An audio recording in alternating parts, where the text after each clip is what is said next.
begged the church for one simple act of mercy. But what happened next turned an entire village against her. In a world where forgiveness is rare and judgment swift, what choice does a mother have? Thank you so much for watching and for all your comments.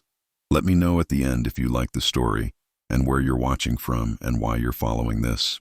The morning mist clung to the muddy streets of Ashford Village like a shroud of despair, wrapping itself around the timber-framed cottages and the ancient stone church that stood at the heart of the settlement. The year was 1347, and England found itself gripped by uncertainty and fear. The air carried the scent of wet earth and wood smoke, mingling with the acrid smell of unwashed bodies and livestock that wandered freely through the narrow pathways between homes. Gray clouds hung heavy overhead, promising rain that would turn the already treacherous roads into impassable rivers of mud. In the center of the village, before the imposing doors of St. Catherine's Church, a crowd had gathered. Their faces were hard, etched with the kind of cruelty that comes from fear and desperation. Among them stood Father Aldrich, a rotund man whose once fine robes of deep burgundy wool now bore stains of wine and food. His jowls quivered with righteous indignation as he pointed a thick finger at the woman kneeling in the mud before him. "This woman," he thundered, his voice carrying across the square where merchants had abandoned their stalls to witness the spectacle, dared to enter the house of God with her bastard child and beg for mercy. She pollutes this sacred ground with her presence, contaminating the very air we breathe with her sin. The woman was named Beatrice Thorne, and she was 24 years of age, though hardship had carved lines into her face that made her appear older. Her long auburn hair, once her pride, now hung in tangled strands around her shoulders, escaping from beneath a threadbare woolen shawl that had seen better days. Her dress was of simple brown homespun, patched in several places, the hem thick with mud. Despite her circumstances, there remained something striking about her features: high cheekbones, full lips, and eyes of the most unusual amber color that seemed to catch and hold the light even in the gloom of this terrible morning. Clutched against her chest was a small bundle wrapped in worn linen. A tiny hand emerged from the wrappings, fingers grasping at the air. The child was barely 3 months old, a daughter she had named Catherine in honor of the saint, hoping perhaps that such devotion might earn her some measure of protection. It had not. "Please." Beatrice's voice was hoarse from crying, from begging, from screaming into the void of human compassion and finding it empty. "Please, Father, I only asked for God's mercy. My child is innocent. Whatever sins you believe I have committed, she has done nothing wrong. She needs baptism. She needs the blessing of the church." "Innocent?" Father Aldrich's laugh was ugly, a bark of derision that encouraged the crowd to join in their mockery. "The child is born of fornication, of lust, of sin. She carries the stain of her conception in her very blood. You refuse to name the Father, refuse to repent properly, refuse to submit yourself to the judgment of this community, and now you dare to demand that we welcome such corruption into our church." Beatrice's mind raced back to the night 9 months ago, to the celebration of the harvest festival when the nobleman's son had visited Ashford.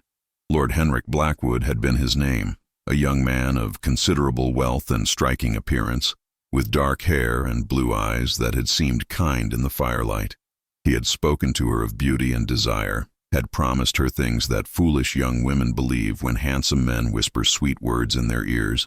She had given him her virtue in the hayloft of her father's barn, and by morning he was gone, returned to his father's estate 50 miles to the north, never to be seen in Ashford again.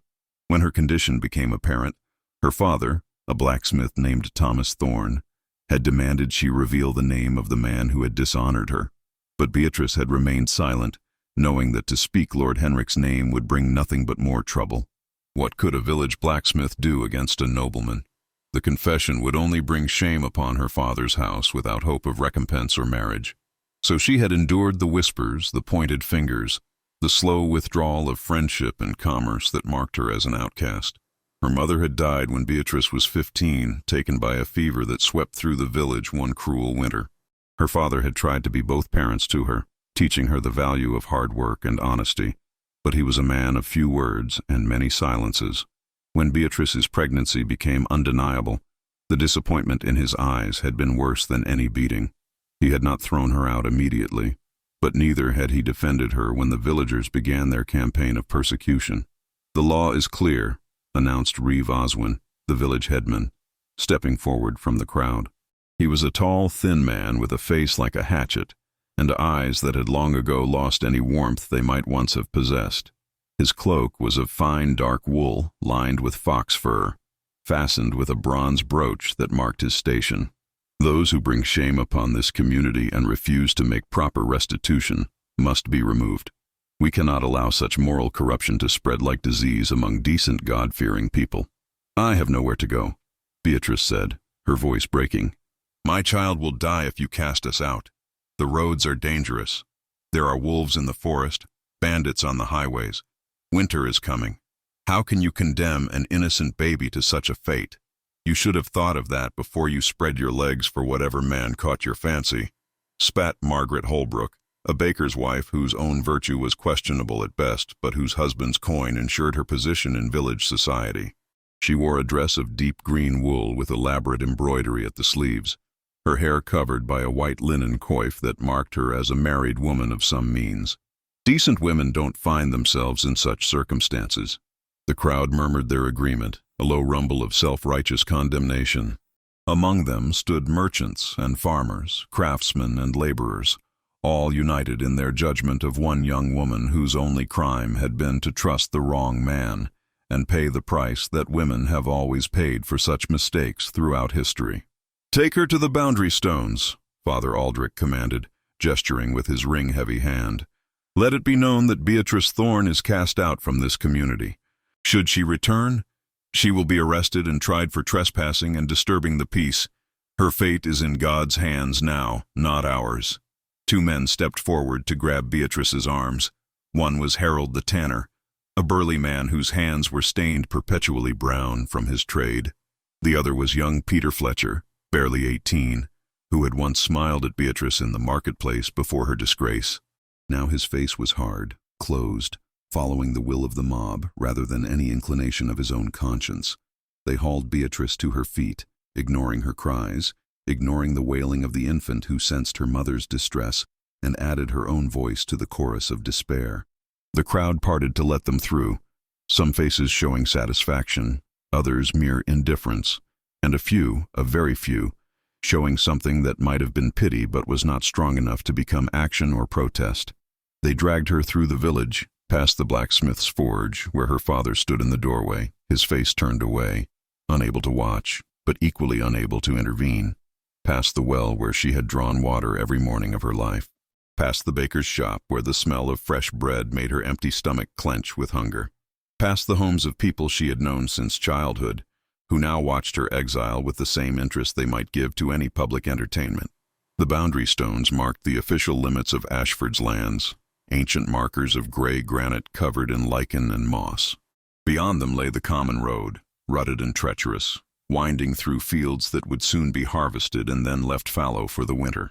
In the distance, dark forest loomed, a wall of oak and ash and ancient yew trees that held shadows even at midday. "Please," Beatrice tried one last time, turning to face her tormentors. "Please, in the name of Christian charity, in the name of all that is holy, do not do this. Give me one more chance. I will work harder than anyone. I will sleep in the stables if I must. Just don't send me out there alone with my baby." Harold the tanner's face might have softened for just a moment, but Peter Fletcher's remained hard. "Orders are orders," Harold muttered, releasing her arm. "You heard Father Aldrich. You heard the Reeve. There's nothing to be done about it now." They stepped back, leaving Beatrice standing at the boundary stones, holding her child close to her chest. The baby had quieted, exhausted from crying, her small face red and blotchy. Beatrice looked down at her daughter, at the tiny perfect features that were just beginning to show character, and felt her heart break into pieces that could never be properly mended. The villagers began to disperse, returning to their daily lives, the excitement of the exile already fading into memory. Soon, Beatrice was alone on the road, the gray sky pressing down on her like a physical weight. She had no food, no money, no possessions save the clothes on her back and the thin blanket wrapped around her child. Everything she had owned remained in her father's house, and she knew with bitter certainty that she would never see any of it again. She began to walk, because there was nothing else to do. Each step took her farther from the only home she had ever known, deeper into an uncertain future that promised nothing but hardship and struggle. The road stretched before her, empty and unwelcoming, leading toward the great forest that marked the boundary between Ashford's lands and the neighboring estate of Lord Calder Ravenswood.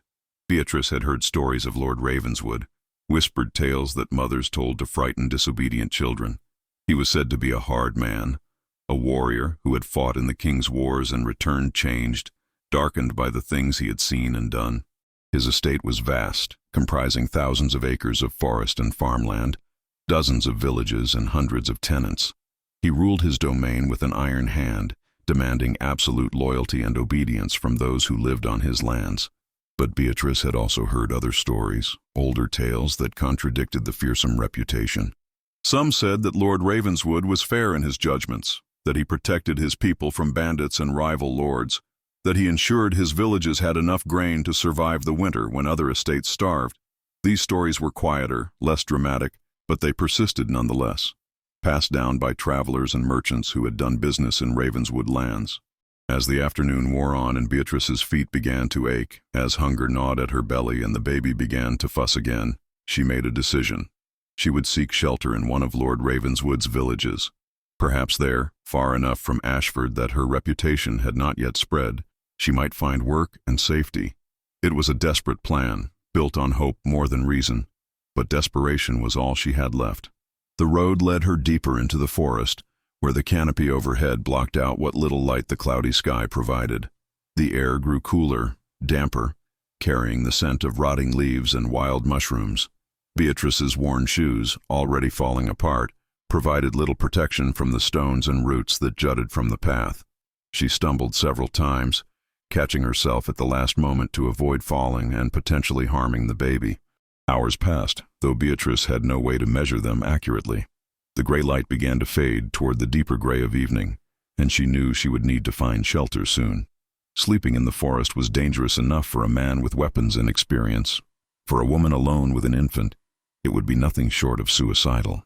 Just as panic began to set in, just as Beatrice started to wonder if she had made a terrible mistake in leaving the road, she heard something that made her freeze in her tracks. Voices, male voices, rough and coarse, accompanied by the sound of horses and the creak of wagon wheels. She pressed herself against the thick trunk of an oak tree, holding her breath, praying that the baby would remain quiet. The voices grew louder, and soon she could make out words, though she wished she could not. "Rich pickings today, boys," one voice said, harsh with satisfaction. "That merchant never knew what hit him. All that fine cloth, all those spices from the east, and now it's ours." "What about the merchant himself?" another voice asked, younger, uncertain. "Dead in a ditch where he belongs," the first voice replied with chilling casualness. "Can't have witnesses, can we? The ravens will pick his bones clean before anyone finds him. Bandits." Beatrice's blood ran cold. She had walked directly into the territory of the very criminals that every traveler feared, the lawless men who haunted the wild places between settlements, preying on the weak and unwary. And here she was, as weak and unwary as any victim could be, alone with an infant child and no means of defense. The wagon rumbled past her hiding place, drawn by 2 horses and laden with stolen goods covered by canvas. 4 men walked alongside it, armed with swords and daggers, their clothing a mismatched collection of stolen finery and practical leather. They stank of sweat and ale and violence, and their laughter was the laughter of men who had long ago abandoned any pretense of morality or law. Beatrice held perfectly still, scarcely daring to breathe, silently begging her daughter to remain quiet. For a miracle, the baby did, perhaps sensing through some infant instinct that their lives depended on silence. The bandits passed within 20 feet of where Beatrice hid, never once looking in her direction, too confident in their own power and too drunk on their success to maintain proper vigilance. When their voices had faded into the distance, when the forest had swallowed the sound of the wagon wheels, Beatrice allowed herself to breathe again. Her legs were shaking so badly she could barely stand, and tears of relief streamed down her face. They had survived. Somehow, impossibly, they had survived. But the encounter had shaken her profoundly. If there were bandits on this road, bandits bold enough to murder merchants in broad daylight, then her situation was even more desperate than she had imagined. She could not stay in the forest, but she could not return to the road either. She needed to find civilization, safety, shelter, and she needed to find it soon. With renewed urgency, Beatrice pushed forward through the underbrush, moving parallel to the road but keeping to the cover of the trees. The light continued to fade, and her fear grew with the darkness. She whispered prayers under her breath, not to Father Aldrich's merciless God, but to something older, kinder, a maternal force that might take pity on one desperate mother and her innocent child. Just as full darkness threatened to claim the forest entirely, Beatrice saw something that made her heart leap with desperate hope. Through the trees, perhaps half a mile distant, she could see lights, not the flickering orange of campfires that might indicate more bandits, but the steady golden glow of lanterns and hearth fires, the kind that marked a proper settlement. Smoke rose from multiple chimneys, visible against the darkening sky, and she could hear the faint sounds of village life, dogs barking, a blacksmith's hammer ringing against an anvil, the distant lowing of cattle being brought in for the night. She stumbled toward the lights, no longer caring about stealth or caution, driven only by the primal need for shelter and safety. Her daughter had begun to cry again, thin wails of hunger that tore at Beatrice's heart. She had nothing to feed the child, her own body too starved and dehydrated to produce the milk that the baby desperately needed. Every step was agony, her feet bleeding inside her ruined shoes, her body trembling with exhaustion and fear. The village that emerged from the gloom was larger than Ashford, with perhaps 60 or 70 buildings arranged around a central square. The houses were well maintained, their thatched roofs in good repair, their walls freshly whitewashed.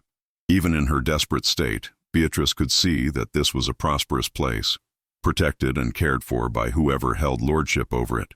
A wooden palisade surrounded the village, not tall enough to repel a serious military assault, but sufficient to deter bandits and wild animals. The gates stood open, welcoming travelers before they would be closed and barred for the night. 2 guards stood at the gate, both wearing leather armor reinforced with metal studs and carrying spears. Their cloaks were of thick wool, dyed a deep forest green, fastened with bronze clasps that bore a design Beatrice could not quite make out in the failing light. They watched her approach with professional wariness, hands moving to their weapons though they did not draw them. "Hold there!" one of them called out, his voice neither friendly nor hostile, simply alert. "State your business in Thorndale." Beatrice stopped, swaying on her feet, clutching her crying baby. Now that safety was so close, the last of her strength seemed to drain away. "Please," she managed, her voice barely more than a whisper. "Please, I need help. My daughter needs help. We have nowhere else to go." The 2 guards exchanged glances.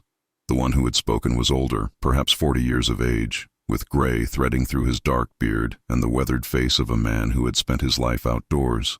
His companion was younger, clean-shaven, with sharp green eyes that assessed Beatrice with the kind of thorough attention that made her acutely aware of her bedraggled appearance. "Where have you come from?" the older guard asked, his tone softening slightly as he took in her condition. "You look half dead on your feet, woman. And that child sounds like she hasn't eaten in days." "Ashford," Beatrice admitted, seeing no point in lying. "I was cast out this morning. I've been walking all day." "Please, I'm begging you. Let me in. I'll work for food. I'll do anything. Just please help my baby." The younger guard's expression hardened. "Cast out, were you? What did you do to earn such punishment? We don't make a habit of welcoming troublemakers into Thorndale." "I asked for mercy at the church," Beatrice said, the words bitter on her tongue. "I asked that my daughter be baptized. The priest said I had polluted sacred ground. He said my child was born of sin and did not deserve God's blessing." The older guard's face twisted with something that might have been anger or disgust, though whether directed at Beatrice or at Father Aldrich's judgment, she could not tell. "Father Aldrich is known to us," he said slowly. "His reputation for harsh judgment extends well beyond Ashford's boundaries. But we serve Lord Ravenswood here, and he has his own laws, his own sense of justice." At the mention of Lord Ravenswood's name, Beatrice felt a fresh wave of fear wash over her. What if the stories were true?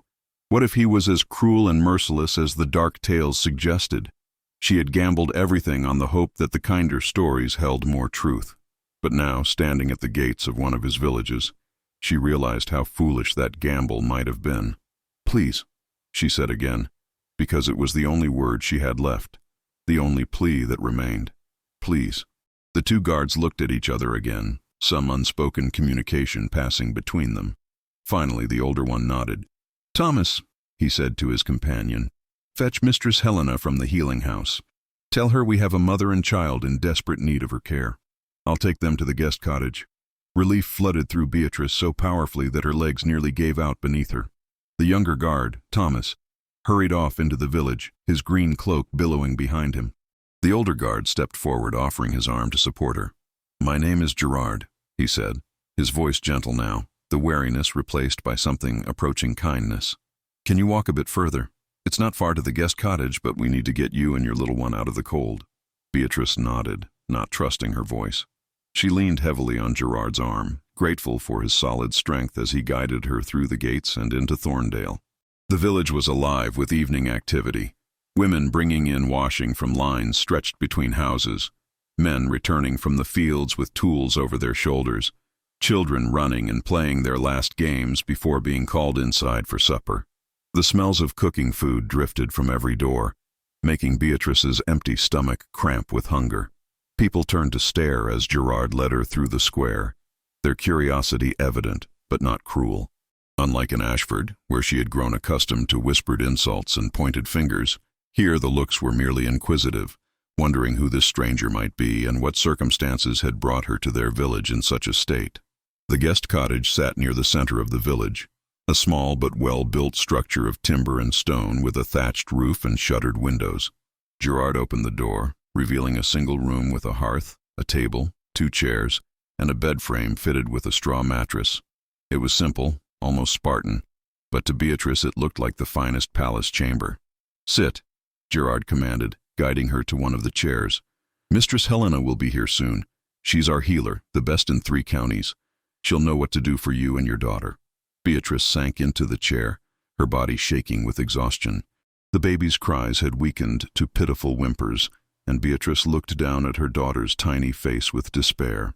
How long could an infant survive without proper nourishment? She had heard terrible stories of babies who simply faded away, too weak to cry, their small bodies giving up the struggle to live. "What's the child's name?" Gerard asked, moving to the hearth where he began building a fire with practiced efficiency. "Catherine," Beatrice whispered. "I named her Catherine, after the saint." "A good name," Gerard said, not looking up from his work. The kindling caught, and small flames began to lick at the larger logs he had arranged. "My own daughter was named Catherine. She would be about your age now, had she lived." "I'm sorry," Beatrice said automatically, the polite response to such a revelation. Gerard shrugged, though she could see the old pain in his eyes. "Fever took her when she was 12 years old. Took my wife too, and my son.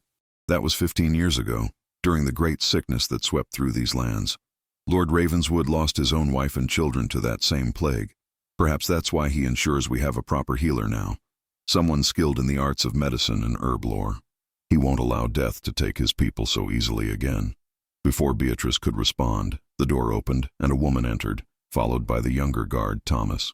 The woman was perhaps 50 years of age, tall and spare, with iron-gray hair braided and coiled at the nape of her neck.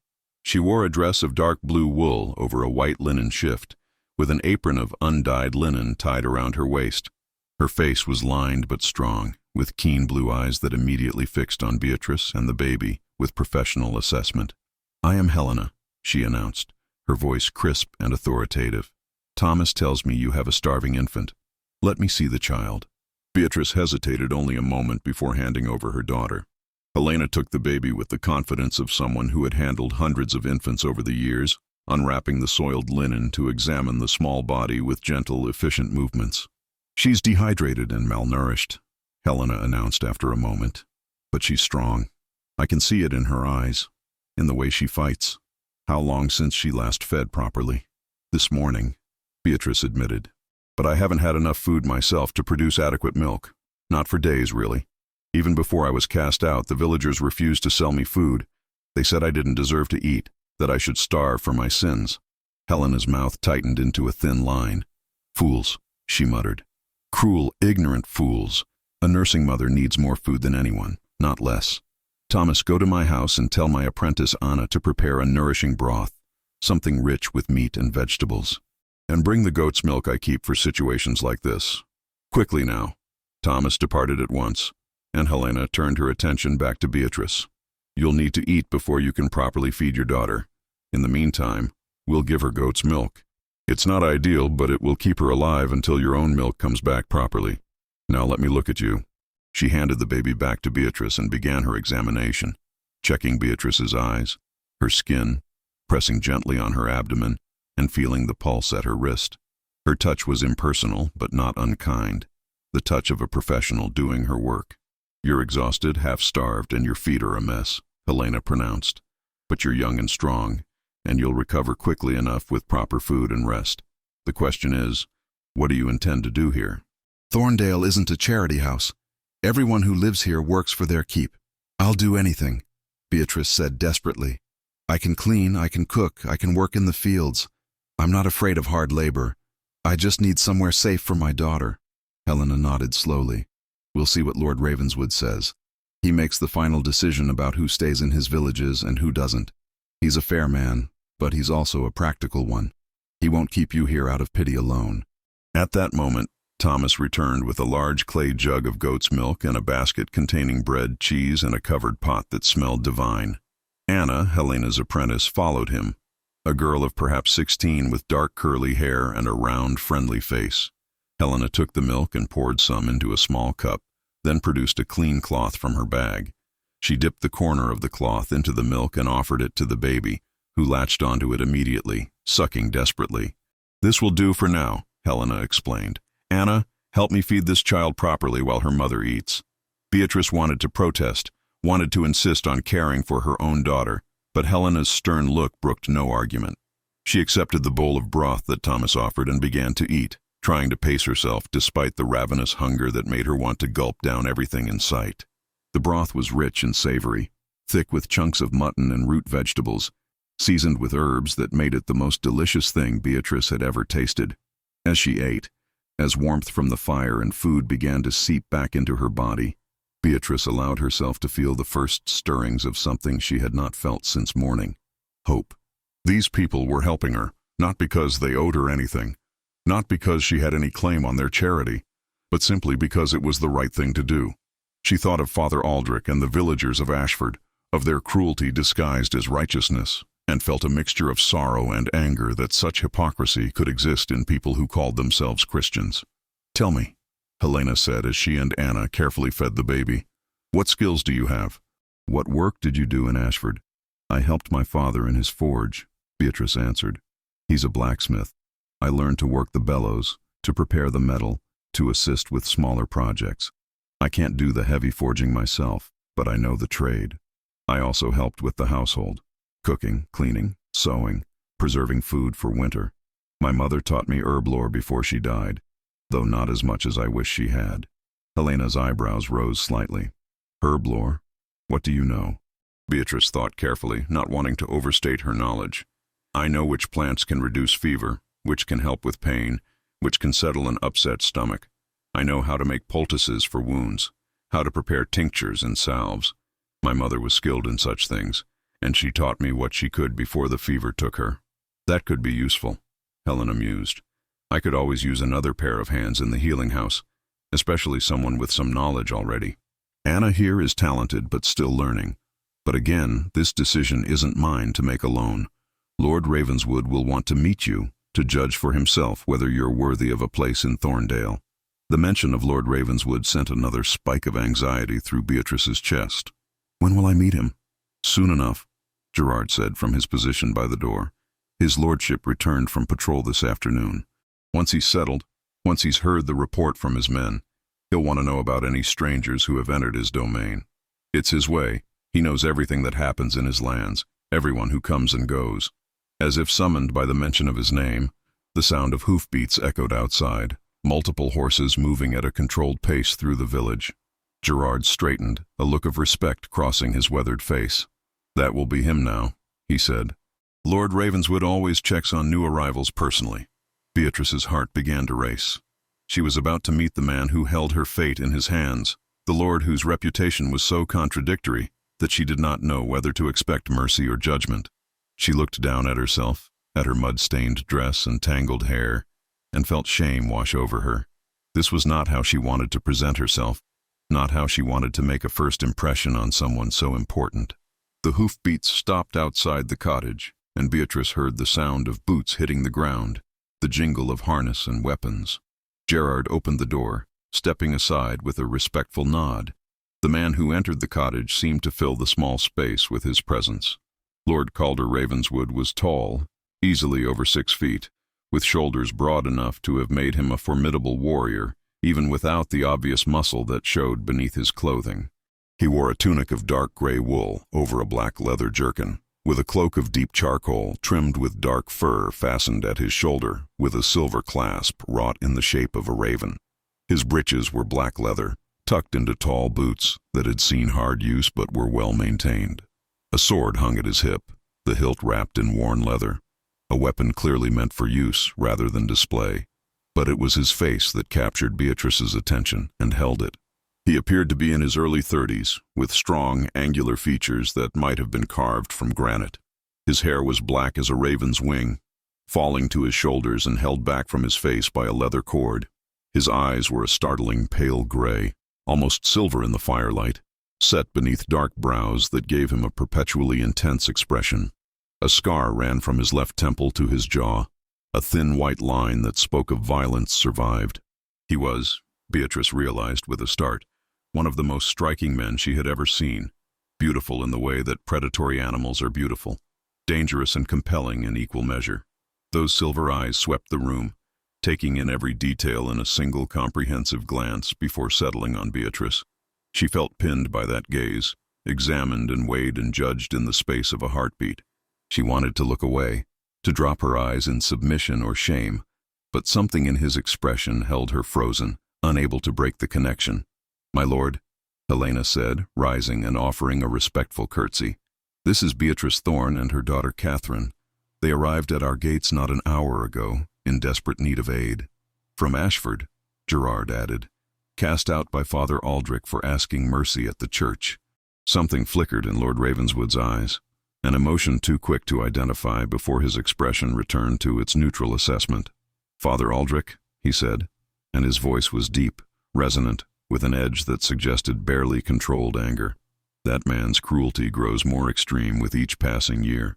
One day he will push too far, and I will have words with the bishop about his conduct." He moved closer to where Beatrice sat, and she noticed that despite his size and the weapons he carried, he moved with the fluid grace of a trained warrior, each step precise and controlled. "Tell me what happened," he commanded, not unkindly, but with the absolute expectation of obedience. Beatrice swallowed hard and began to speak. She told him everything: the harvest festival, Lord Henrik Blackwood's sweet words and empty promises, her pregnancy and her refusal to name the father, the slow turning of the village against her, her plea at the church that morning, and her exile. She left nothing out, neither excusing herself nor dwelling on self-pity, simply relating the facts as they had occurred. As she spoke, Lord Ravenswood's expression never changed, but she saw his hands clench briefly when she described being dragged to the boundary stones, and again when she mentioned the bandits she had encountered in the forest. When she finished, silence filled the cottage. Lord Ravenswood stood very still, his silver eyes studying her face as though searching for truth or deception. Finally, he spoke. "Henrik Blackwood," he said slowly. "I know that family. The father, Lord Gareth Blackwood, is a pompous fool who believes his title gives him the right to do as he pleases. His son is cut from the same cloth. They own lands to the north, bordering my own territory." Lord Ravenswood turned to Gerard, his expression hardening into something that resembled cold fury. "Send word to my steward. I want a full accounting of every interaction we've had with the Blackwood family in the past year. Every trade agreement, every border dispute, every complaint from our people about their conduct. If Henrik Blackwood has made a habit of dishonoring young women and abandoning them to face the consequences alone, I want to know about it." "Yes, my lord," Gerard said immediately, recognizing the tone of a man who had made a decision and would not be swayed from it. Lord Ravenswood's attention returned to Beatrice, and she saw something in his eyes that she had not expected, genuine anger on her behalf, not at her. You made a mistake in trusting a nobleman's son who gave you pretty words and empty promises, but that mistake does not deserve the punishment that was inflicted upon you. Father Aldrich exceeded his authority and his moral right when he cast out a mother and infant child with nowhere to go. As for your village, they should be ashamed of themselves for allowing such cruelty. He moved to where Helena sat with baby Catherine, now sleeping peacefully after her meal of goat's milk. He looked down at the infant with an expression that Beatrice could not quite read, something that might have been old pain mixed with tenderness. "She's beautiful," he said quietly, "perfect and innocent, as all children are. No child deserves to suffer for the circumstances of their birth."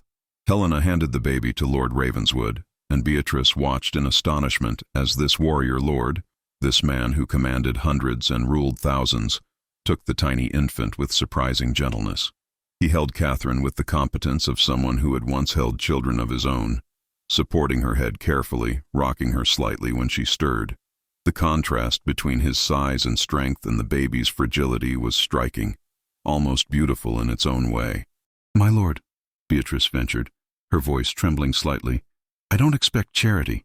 Helena told me that everyone in your villages must work for their keep. I'm willing to do whatever is needed. I can help in the forge if you have need of someone with blacksmith knowledge. I can work in the fields. I know something of herb lore and healing. I'll prove my worth, I swear it." Lord Ravenswood handed Catherine back to Helena and turned to face Beatrice fully. "You'll stay in this cottage for now," he said, his tone brooking no argument. "Helena will continue to care for you and your daughter until you've recovered your strength. When you're well enough to work, we'll assess your skills and find appropriate employment. Thorndale is always in need of capable hands, and from what you've told me, you have multiple useful talents." Relief flooded through Beatrice so powerfully that tears sprang to her eyes. "Thank you, my lord," she whispered. "Thank you. I don't know how to repay such kindness." "Kindness?" Lord Ravenswood's expression was unreadable. "This is not kindness, Mistress Thorne. This is justice. You were wronged by people who should have protected you, cast out by those who claim to serve a merciful God, but practice only judgment and condemnation. I will not compound that wrong by turning you away when you seek shelter in my lands. You'll work hard, you'll prove your value, and you'll raise your daughter to be a good and honorable person. That is how you'll repay me." He moved toward the door, then paused, looking back at her. "One more thing. Your father is Thomas Thorne, the blacksmith of Ashford?" Beatrice nodded, surprised that he knew her father's name. "I've met him," Lord Ravenswood said, "years ago, when I needed specialized work done on some armor. He's a skilled craftsman, one of the best in this region. It's a shame that he allowed his daughter to be treated so poorly, that he did not stand up for you when the village turned against you. A man should protect his children, regardless of their mistakes." The words struck Beatrice like a physical blow, not because they were cruel, but because they were true. Her father had failed her, had chosen his reputation and his position in Ashford society over his own daughter and grandchild.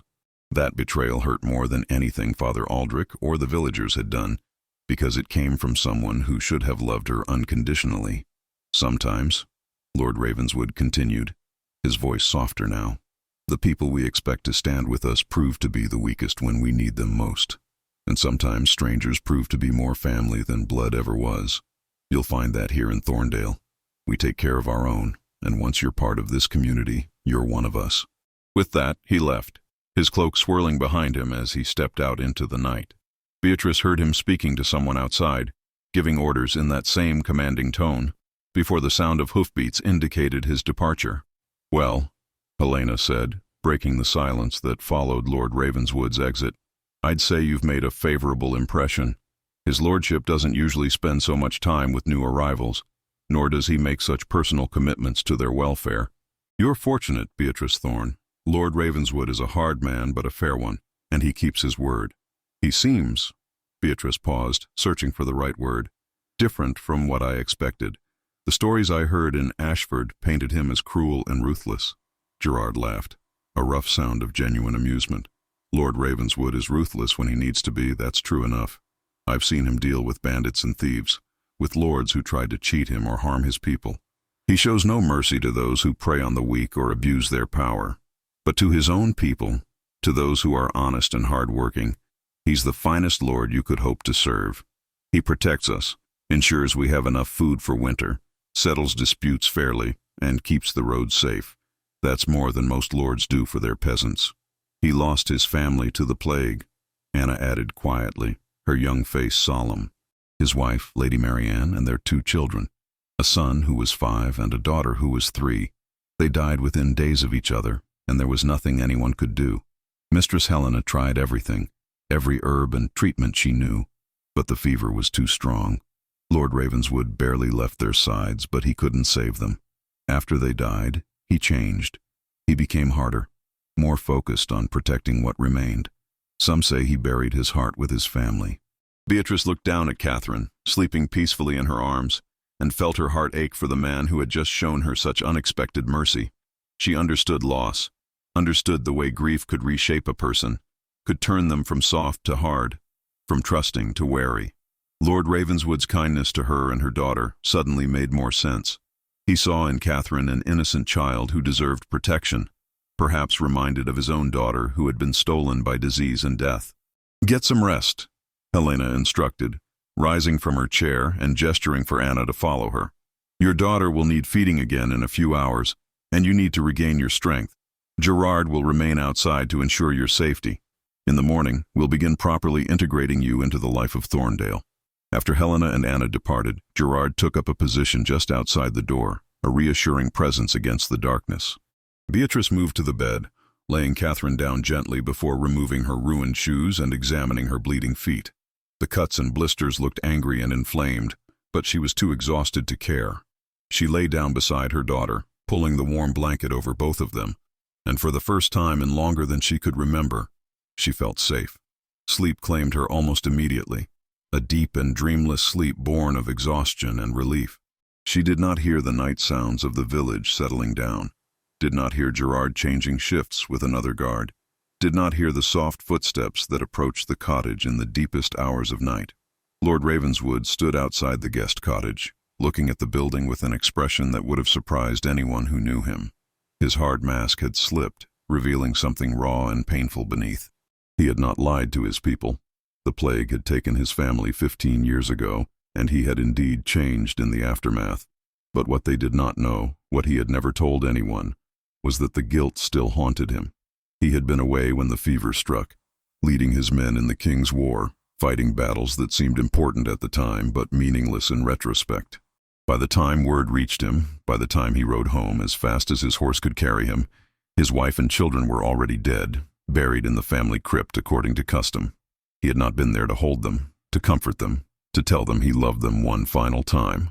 That failure, that absence, had carved a wound in his soul that had never fully healed.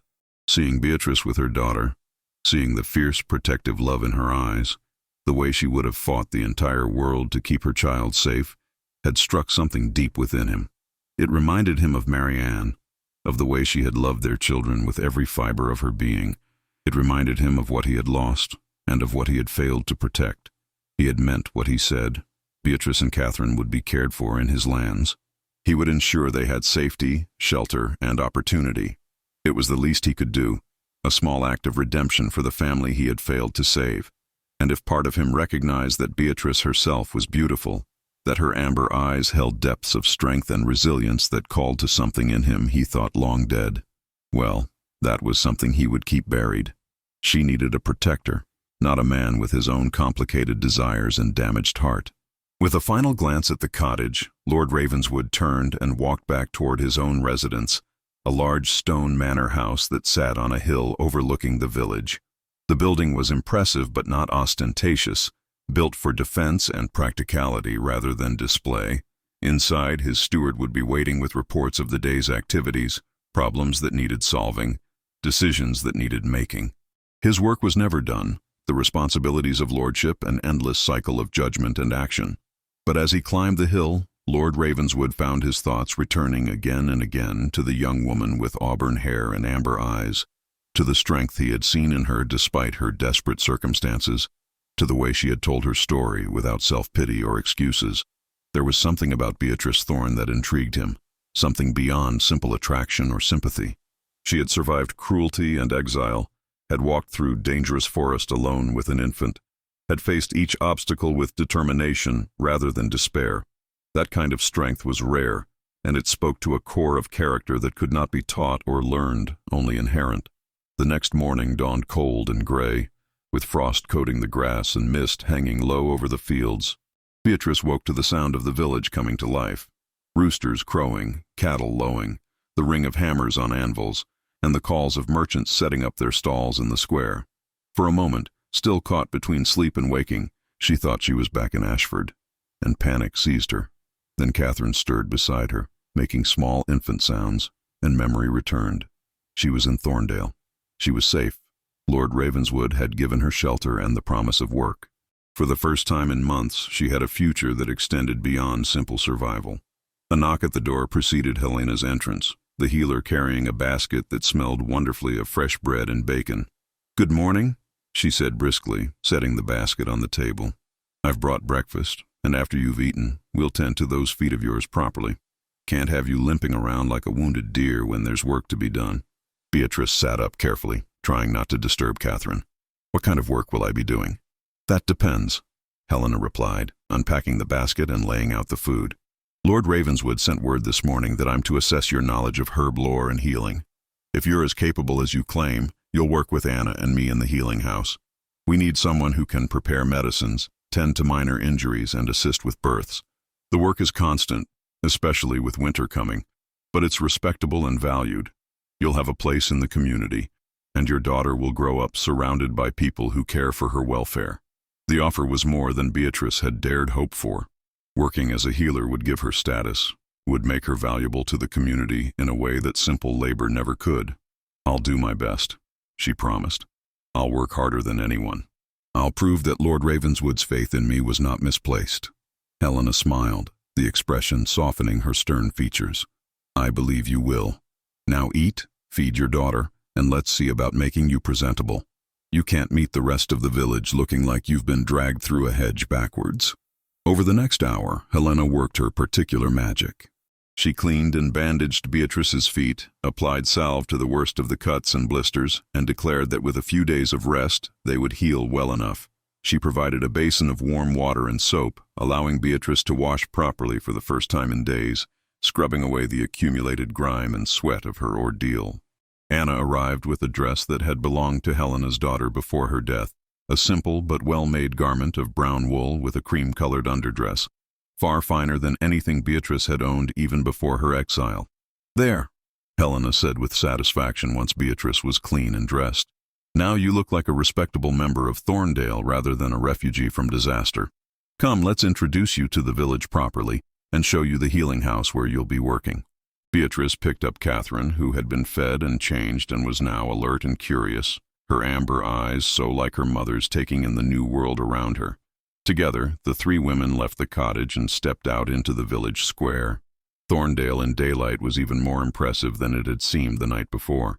The houses were well maintained, the streets relatively clean, the people moving about their business with the purposeful energy of a prosperous community. A market was in full swing, with farmers selling vegetables and grain, craftsmen offering their wares, and housewives bargaining with sharp eyes and sharper tongues. The smell of fresh bread mingled with the earthy scents of livestock and the metallic tang of the blacksmith's forge. People turned to look as Helena led Beatrice through the square, their expressions curious but not hostile. Several nodded respectfully to Helena, and a few even offered tentative smiles to Beatrice. Word had clearly spread of the new arrival and Lord Ravenswood's decision to grant her sanctuary. The healing house stood near the church, a practical location that allowed Helena to minister to both physical and spiritual needs when the priest was unavailable or unwilling. It was a solid structure of stone and timber, larger than most of the houses, with multiple rooms and a distinctive smell of herbs and medicines that filled the air the moment Helena opened the door. Inside, the main room was lined with shelves containing clay jars, glass bottles, and bundles of dried herbs hanging from the rafters. A large table dominated the center of the space, scrubbed clean and ready for use. Several chairs and benches provided seating for patients, and a curtained area at the back offered privacy for examinations and treatments. "This is where we work," Helena explained, gesturing around the room. "Anna and I handle everything from minor cuts and bruises to serious illnesses and difficult births. We prepare medicines, set broken bones, and do what we can to ease suffering. It's not always successful. Sometimes people die despite our best efforts, but we save more than we lose, and that's what matters. Anna was already at work, grinding something in a mortar with practiced efficiency. She looked up and smiled when they entered. "Good morning, Beatrice. Ready to learn?" Very ready, Beatrice confirmed, feeling a surge of excitement mixed with nervousness. This was her chance to prove herself, to build a new life for herself and Catherine in this place that had shown her unexpected kindness. The weeks that followed brought a rhythm and purpose to Beatrice's life that she had never experienced before. Each morning she woke in the guest cottage, fed and cared for Catherine, then made her way to the healing house where Helena and Anna taught her the deeper mysteries of their craft. She learned which herbs could bring down fever, which could ease pain, which could stop bleeding or fight infection. She learned how to prepare poultices and tinctures, how to set broken bones and stitch wounds, how to recognize the signs of serious illness versus minor ailments that would heal on their own. Helena proved to be an exacting but fair teacher, demanding perfection but patient when Beatrice made mistakes. The difference between a healer and a poisoner, she would say, is often a matter of measurement and knowledge. Too much of even a beneficial herb can kill, while the right amount can save a life. You must learn precision, Beatrice. Lives will depend on it. The village of Thorndale accepted Beatrice with surprising ease. Perhaps it was Lord Ravenswood's obvious approval that smoothed her path. Or perhaps the people here were simply less judgmental than those in Ashford. Either way, within a fortnight she found herself greeted by name in the market, invited to share meals with other families, and treated with the respect due to someone associated with the healing house. Catherine thrived under the improved conditions, growing stronger and more alert with each passing day.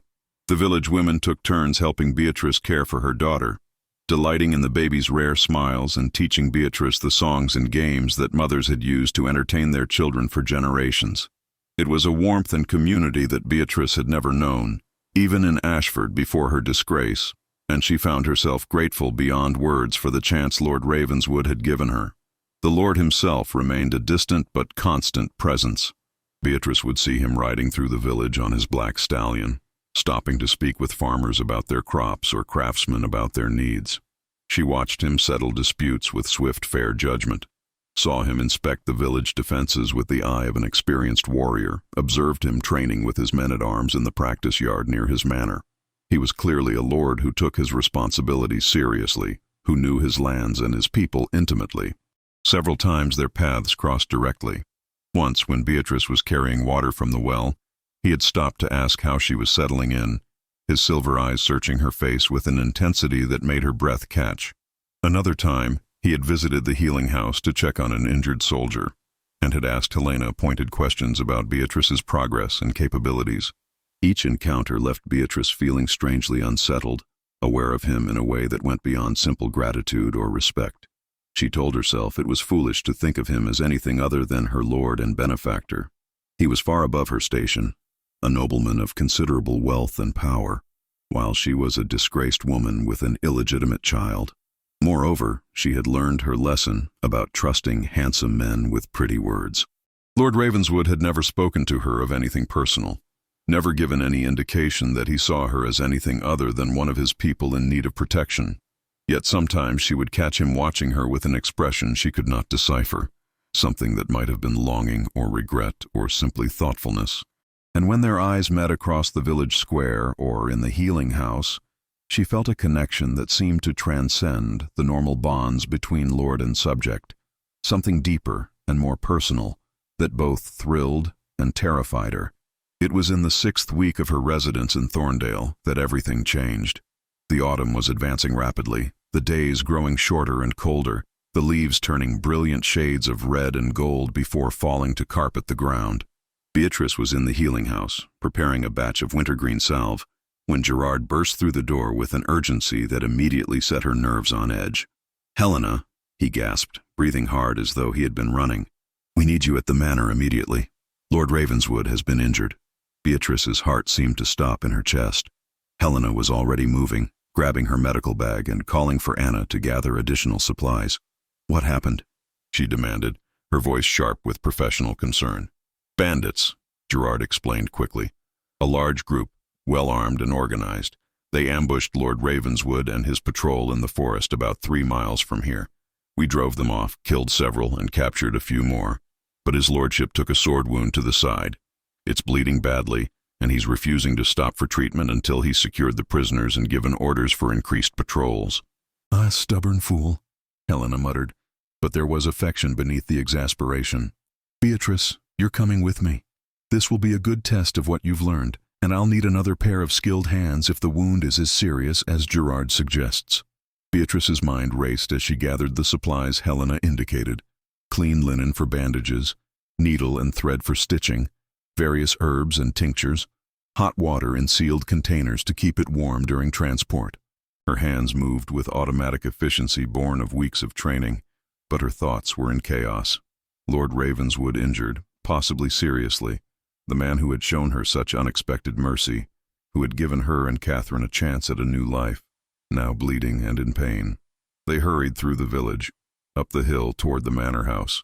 Beatrice had never been inside before, had only seen the impressive stone structure from a distance. Now, as they rushed through the heavy wooden doors, she had a brief impression of a great hall with high ceilings supported by massive timber beams, walls hung with weapons and tapestries, a huge fireplace where a fire burned against the autumn chill. Lord Ravenswood stood near the fire, stripped to the waist despite the cold, arguing with his steward about defensive positions and patrol schedules. Blood ran freely from a long gash across his left side, soaking into the top of his breeches and dripping onto the stone floor. His face was pale but determined, his silver eyes blazing with the focused intensity of a man who refused to acknowledge his own vulnerability. "My lord," Helena said firmly, her voice cutting through the discussion like a blade. "Sit down immediately, or I'll have Gerard and his men force you into a chair. You're bleeding badly, and if you don't let me treat that wound now, you'll bleed out before you finish giving your precious orders." For a moment Beatrice thought he might refuse, might continue his stubborn insistence on duty before self-care. Then his eyes found hers, standing just behind Helena with her arms full of medical supplies, and something in his expression shifted. He nodded once, sharply, and moved to sit in a large carved chair near the fire. "Make it quick," he commanded, though his voice had lost some of its edge. "I have much to do." Helena knelt beside him, examining the wound with expert eyes and gentle fingers. Beatrice set down her supplies and moved closer, trying to maintain professional detachment even as she took in the reality of Lord Ravenswood's bare torso. He was powerfully built, his chest and arms marked with the sculpted muscle of a man who trained daily with weapons and armor. Other scars decorated his skin. Old wounds from previous battles, marks of violence survived. He was beautiful and dangerous in equal measure, a warrior in truth rather than merely in title. "The wound is deep but clean," Helena announced after a moment. "The blade missed anything vital, but it will need careful stitching. Beatrice, prepare the numbing salve and thread the needle. We need to work quickly before he loses too much more blood." Beatrice moved with practiced efficiency, her training overriding her personal feelings. She crushed poppy seeds and mixed them with other herbs to create a paste that would dull the pain, then threaded the curved needle with silk thread, treated with an antimicrobial tincture. Her hands were steady despite the rapid beating of her heart. "This will hurt," Helena warned as she began applying the numbing salve to the edges of the wound. Even with the salve, stitching always hurts. "Try not to move, my lord."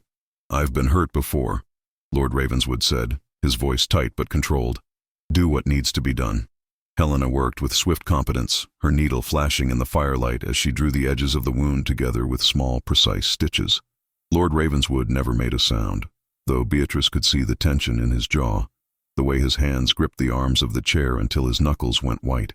She found herself wanting to offer comfort, to take his hand or speak soothing words, but she held back, maintaining the professional distance that Helena had taught her was essential when treating patients. "Beatrice, clean the blood and apply the healing salve," Helena instructed once the stitching was complete. "Then we'll bandage it properly." Beatrice knelt beside the chair, acutely aware of her proximity to Lord Ravenswood's body. She could feel the heat radiating from his skin, could see the rise and fall of his chest as he breathed. She dipped clean linen into warm water and began gently washing away the blood, revealing the neat line of stitches that held the wound closed. Her fingers brushed against his skin, and she felt him tense beneath her touch. "You have skilled hands," he said quietly, his voice lower than usual, almost intimate in the confined space between them. "Helena has taught you well." "She's an excellent teacher," Beatrice replied, keeping her eyes focused on her work, even as she felt his gaze upon her. "And I'm a dedicated student. I owe you and this village everything. The least I can do is use what I've learned to help when help is needed." "You owe me nothing," Lord Ravenswood said, and there was an intensity in his voice that made Beatrice pause and look up at him. His silver eyes held hers, and for a moment the rest of the room seemed to fade away. "I did what any decent man would do, offered shelter to someone in need. You've more than repaid any imagined debt with your hard work and dedication to the healing house." "Still," Beatrice said softly, "I'm grateful. Without your intervention, Catherine and I would likely be dead, frozen in the forest or killed by bandits. You gave us life when everyone else offered only death." Something flickered in Lord Ravenswood's eyes, an emotion so raw and painful that Beatrice felt it like a physical blow. For just an instant, his carefully maintained mask slipped, and she saw the depths of loss and longing beneath, the wounds that had never healed despite the passage of years. "Beatrice," he began, then stopped, seeming to struggle with words.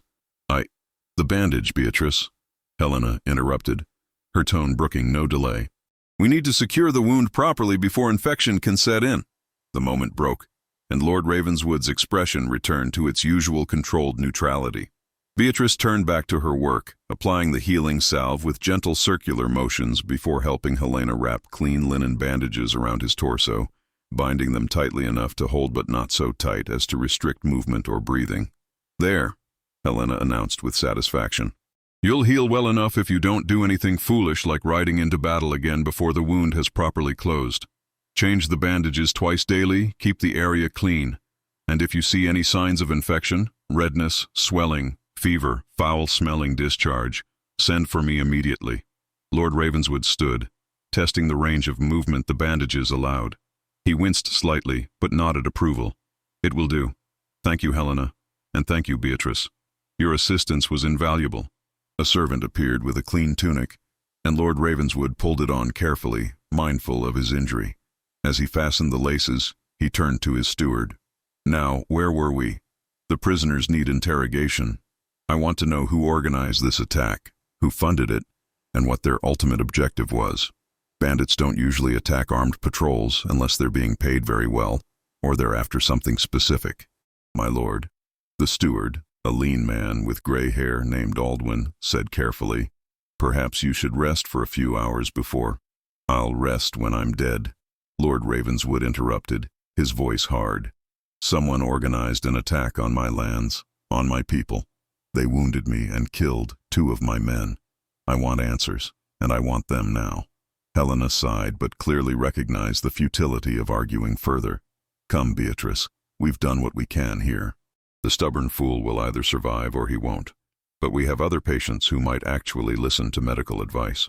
As they gathered their supplies and prepared to leave, Lord Ravenswood called out, "Mistress Thorne." Beatrice turned, surprised to be addressed so formally. "Yes, my lord. How is Catherine? Growing well, I hope." The question surprised her, as did the genuine interest in his tone.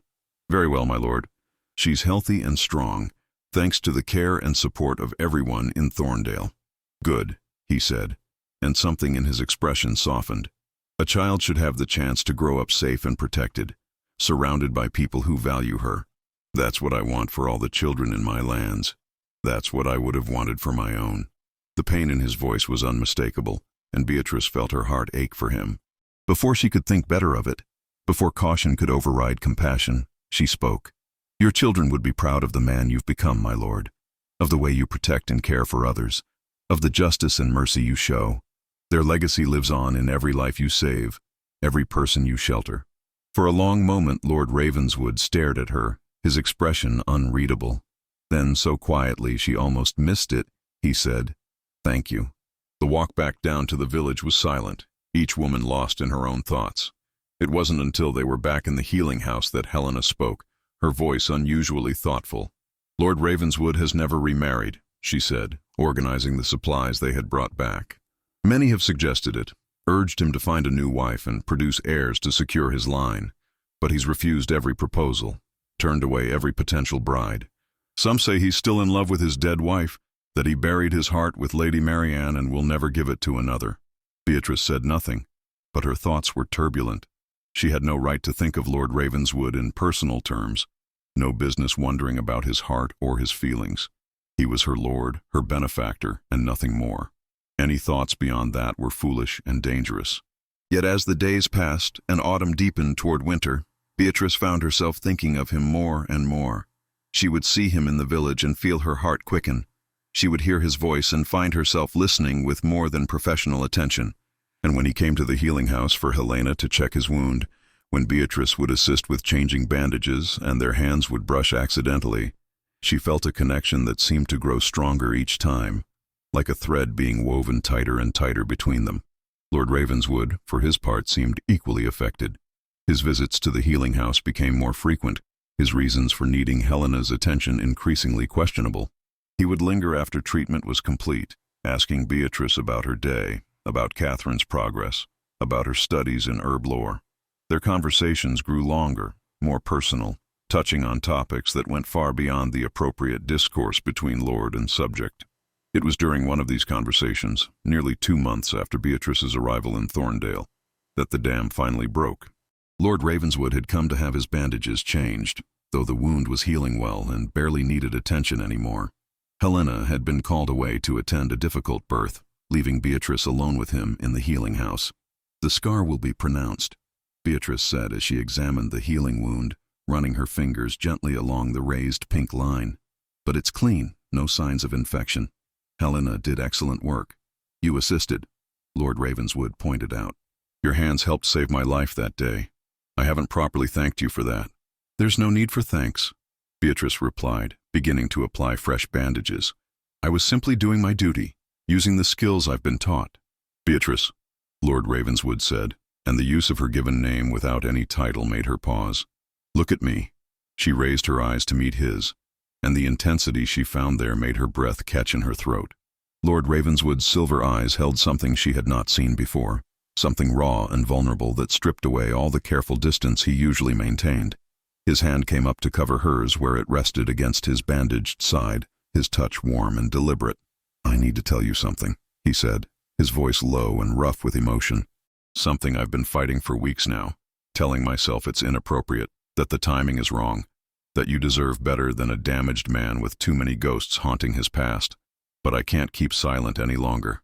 Every time I see you, every time we speak, every moment we're in the same space, I feel something I thought died 15 years ago when I buried my family." Beatrice's heart was pounding so hard she was certain he must hear it. "My lord, Calder," he interrupted gently. "My name is Calder, and I need you to understand that what I feel for you goes beyond gratitude or simple attraction. From the moment I saw you in that cottage holding your daughter with such fierce, protective love despite your exhaustion and fear, something in me recognized something in you, a strength, a resilience, a capacity for love that most people never possess. You've been through hell, Beatrice. You've been betrayed and abandoned and cast out by people who should have protected you. Yet you didn't break. You didn't become bitter or cruel. You kept fighting for your daughter, kept moving forward, and when you were given a chance, you proved yourself worthy of every opportunity and more." Tears were streaming down Beatrice's face now, though she made no sound. His words touched places in her heart that she had thought permanently scarred, brought healing to wounds she had believed would never close. "I don't know what to say," she whispered. "I'm not worthy of such words, of such regard. I'm a disgraced woman with an illegitimate child. I have nothing to offer a lord like you." "You have everything to offer," Calder said fiercely, both hands now cupping her face, his thumbs gently wiping away her tears. "You have courage and compassion, intelligence and skill, beauty that takes my breath away, and a spirit that calls to my own. I know the world would say this is madness, that a lord should marry another nobleman's daughter to forge political alliances and produce legitimate heirs. But I've lived according to duty my entire life, Beatrice. I married Marianne because it was expected, because our families had arranged it since we were children. I loved her in time, and our children were precious to me beyond measure. But I never chose her. Never felt this overwhelming certainty that she was meant to be mine and I was meant to be hers. He paused, taking a shaky breath, his silver eyes searching her face with desperate intensity. I feel that certainty with you. I see you with Catherine, see the love you have for your daughter, and I remember what it felt like to be a father, to hold my children and know I would die to protect them. I see your dedication to learning, to building a life here, to proving your worth, and I'm humbled by your strength. And when I look into your eyes, I see someone who could understand the darkness in me, the guilt and loss I carry, because you've carried your own burdens and survived them. Beatrice was trembling now, overwhelmed by the weight of his confession, by the realization that this powerful Lord, this man who commanded hundreds and ruled thousands, was offering her not just his protection but his heart. I'm afraid, she admitted, her voice breaking. I trusted a nobleman's son before, believed his pretty words, and look where it led me. How do I know this isn't the same? How do I know you won't tire of me, discard me when the novelty fades? Pain flashed across Calder's face, but he didn't pull away. Because I'm not Henrik Blackwood, taking what I want with no thought for the consequences. Because I'm offering you marriage, Beatrice. Not a secret liaison, not a temporary arrangement, but a true and legal marriage that will make you Lady Ravenswood and Catherine my legitimate daughter. I want to adopt her formally, give her my name and my protection, ensure she grows up knowing she's loved and valued. And I want more children with you, if God grants us that blessing. I want a family again, a reason to come home each night, a future that holds more than just duty and responsibility. The enormity of what he was offering crashed over Beatrice like a wave. Marriage to Lord Ravenswood would change everything, her status, her future, Catherine's prospects. She would go from disgraced outcast to lady of the manor, from powerless to powerful, from barely surviving to truly thriving. But more than the practical benefits, more than the security and wealth, what called to her was the man himself. The way he looked at her with such longing, the way he spoke of Catherine with genuine affection, the way his touch made her feel alive and desired in ways she had never experienced. I need to know, she said softly, placing her hand over his heart, feeling it thunder beneath her palm. I need to know that this is real, that you're not offering this out of pity or some misplaced sense of responsibility. I couldn't bear it if you came to resent me, to regret this decision. Look at me, Calder commanded gently, and when she did, he leaned forward slowly, giving her time to pull away if she wished. When she didn't move, when she instead closed the distance between them, their lips met in a kiss that was both tender and desperate, full of longing too long denied and hope too fragile to fully trust. The kiss deepened, and Beatrice felt something break open inside her, all the walls she had built around her heart crumbling beneath the onslaught of emotion. Calder's arms came around her, careful of his healing wound, pulling her close against his chest. She could feel his heartbeat, strong and steady, could feel the trembling in his body that matched her own. When they finally broke apart, both breathing hard, Calder pressed his forehead against hers. Does that feel like pity to you? He asked, his voice rough. Because what I feel for you is anything but charitable. I want you, Beatrice. I want to wake beside you every morning, to share my life and my burdens with you, to watch Catherine grow and perhaps give her brothers and sisters to play with. I want to prove to you every single day that you made the right choice in trusting me. Yes, Beatrice whispered, the word escaping before she could think better of it, before fear and caution could override the overwhelming certainty in her heart. Yes, I'll marry you. The joy that lit Calder's face was beautiful to behold, transforming his usually stern features into something almost boyish. He kissed her again, then pulled back with a laugh.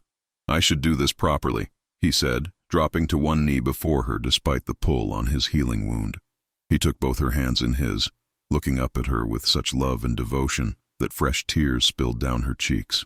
Beatrice Thorne, will you do me the honor of becoming my wife? Of allowing me to be a father to your daughter? Of building a future together that honors both our pasts while creating something new and beautiful? Yes, Beatrice said again, laughing and crying at the same time. Yes, 1,000 times yes. Calder rose and swept her into his arms, spinning her around despite Helena's certain disapproval if she knew he was straining his wound. When he set her down, he was grinning with unrestrained happiness. We'll be married as soon as possible. I'll send for the bishop himself to perform the ceremony. Make it as grand and public as possible so that everyone knows you're my chosen bride, my lady. And we'll send word to Ashford. Make certain Father Aldrich and all those righteous hypocrites know that the woman they cast out is now Lady Ravenswood, beyond their judgment and their cruelty. What about the nobility? Beatrice asked, practical concerns beginning to surface through the haze of joy. Won't they object to you marrying someone like me? Won't there be political consequences? Let them object, Calder said dismissively. I've spent 15 years building my power and influence, earning the king's favor through loyal service and wise counsel. I have more wealth and military strength than most of my neighbors combined. If some pompous lords want to complain about my choice of bride, they're welcome to do so from a safe distance. Anyone foolish enough to insult you to my face will learn very quickly why I'm called the Raven, because I remember every slight, and my vengeance is swift and final. The fierce protectiveness in his voice made Beatrice feel cherished in a way she had never experienced. This man, this powerful lord, was choosing her not despite her past, but with full knowledge of it, claiming her and Catherine as his own, with a determination that would brook no opposition. There is one matter we must address, Calder said, his expression darkening. Henrik Blackwood, the man who dishonored you and abandoned you to face the consequences alone. I want him to answer for what he did. Beatrice shook her head quickly. That's not necessary. What's done is done. Seeking vengeance will only. This isn't about vengeance, Calder interrupted firmly. It's about justice and accountability. Blackwood took advantage of you, made promises he had no intention of keeping, and then left you to suffer while he returned to his comfortable life without consequences. That's not acceptable.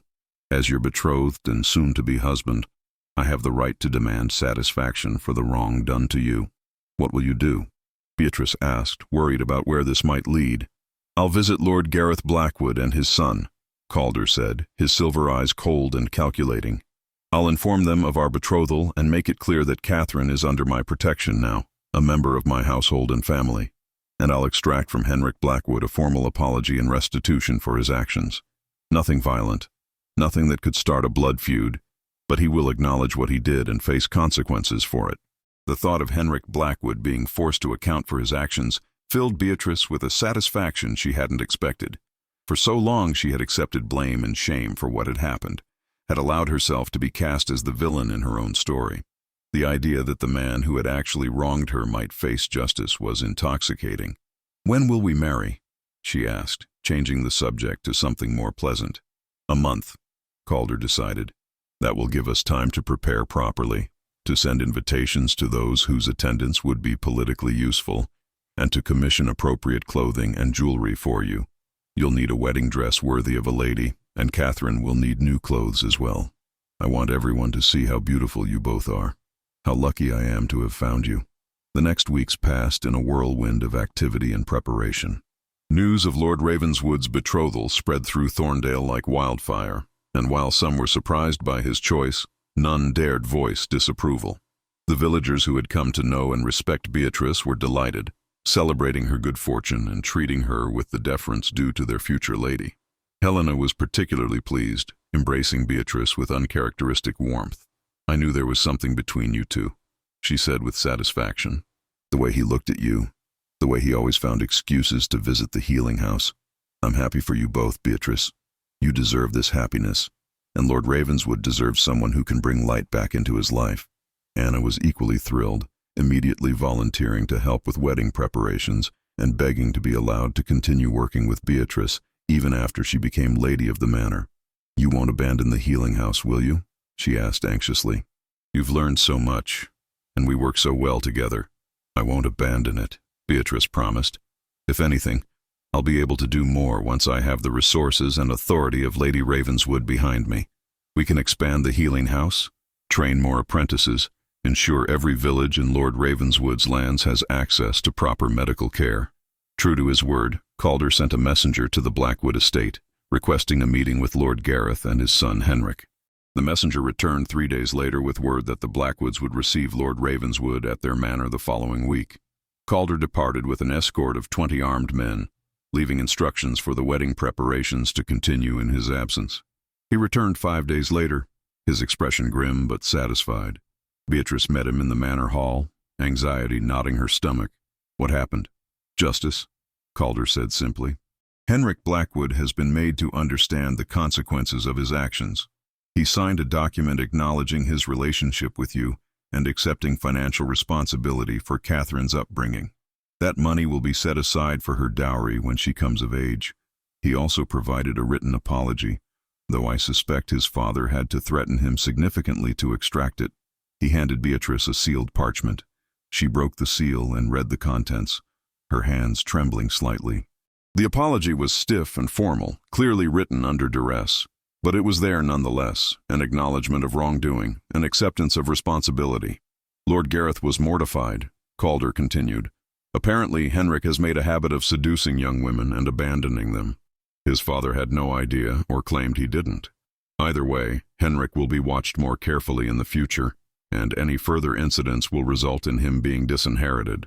It's not perfect justice, but it's better than nothing. Beatrice folded the parchment carefully. Thank you, she said quietly, for caring enough to do this, for believing I deserve justice rather than just accepting what happened as inevitable. Calder pulled her into his arms, mindful that servants might be watching but no longer concerned with maintaining distance. You deserve everything good that life can offer, he murmured against her hair. And I intend to spend the rest of my life making sure you receive it.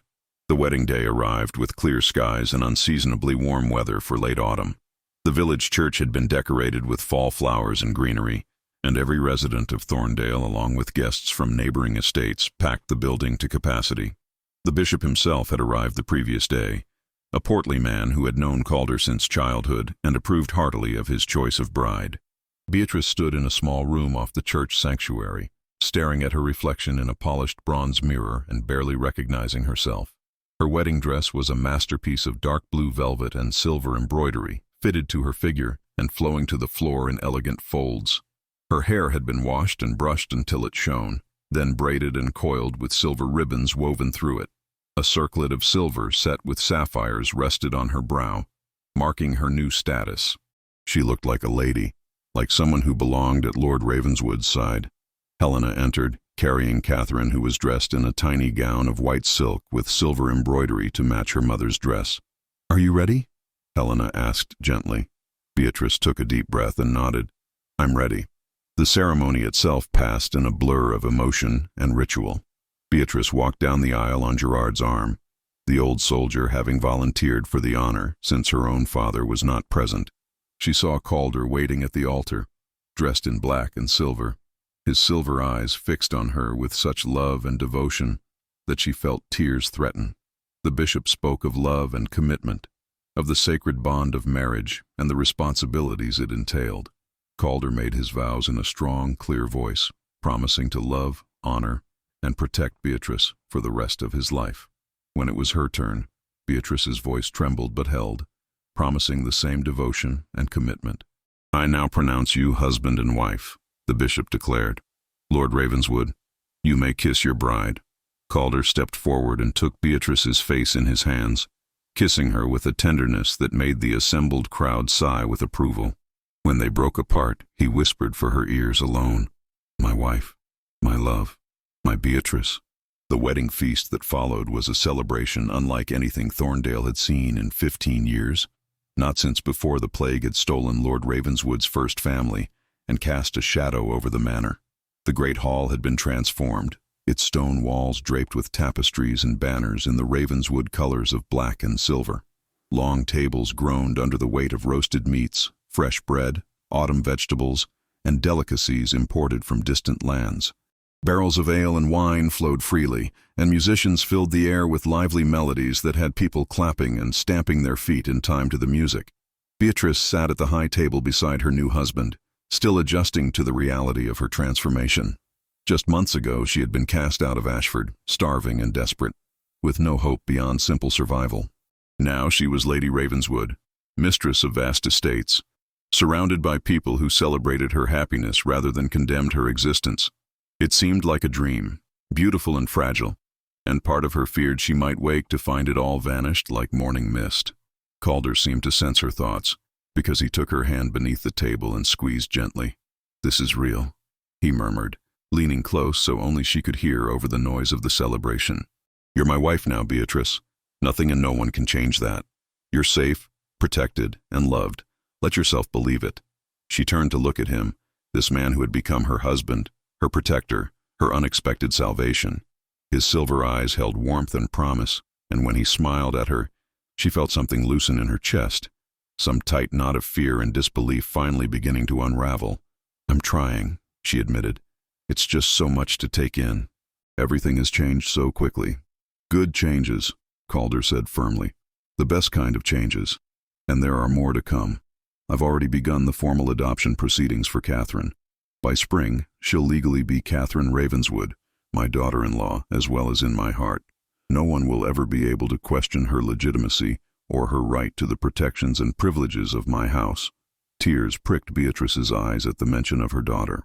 Catherine was currently being doted on by a succession of village women who had volunteered to care for her during the celebration, each one treating the baby like precious treasure. "You don't know what that means to me," Beatrice whispered. "What you're giving her. A future, a name, a place in the world. She'll never know the shame and rejection I faced. She'll know only love and security," Calder promised, "as will any other children we're blessed with. I meant what I said, Beatrice. I want a family again. I want children running through these halls, filling this house with laughter and noise and life. I want to watch them grow, to teach them everything I know, to give them the kind of childhood that honors the memory of the children I lost." The mention of his first family brought a shadow to Calder's face, and Beatrice squeezed his hand in return. "Tell me about them," she said gently. "About Marianne and your children. I want to know them through your memories." Calder was quiet for a moment, his gaze distant as he looked into the past. "Marianne was kind," he said finally, "gentle and soft-spoken, more comfortable with embroidery and music than with the business of running an estate. She loved our children with her whole heart, but she was never comfortable with the responsibilities that came with being Lady Ravenswood. She found the constant demands exhausting, the political maneuvering distressing. I think she would have been happier as the wife of a simple knight, living quietly in some small manor far from the intrigues of court and nobility." He paused, taking a sip of wine before continuing. "Our son Thomas was 5 when he died. He was bright and curious, always asking questions, always wanting to learn everything about everything. He followed me everywhere, insisting he would be the greatest warrior in all of England when he grew up. And our daughter, little Margaret, she was 3. She had her mother's gentle nature but my stubbornness. Once she decided she wanted something, there was no dissuading her. She loved flowers and animals, would cry if she saw anything hurt or suffering." Beatrice could hear the love and loss in his voice, could see the pain that still lingered 15 years after their deaths. "They sound wonderful," she said softly.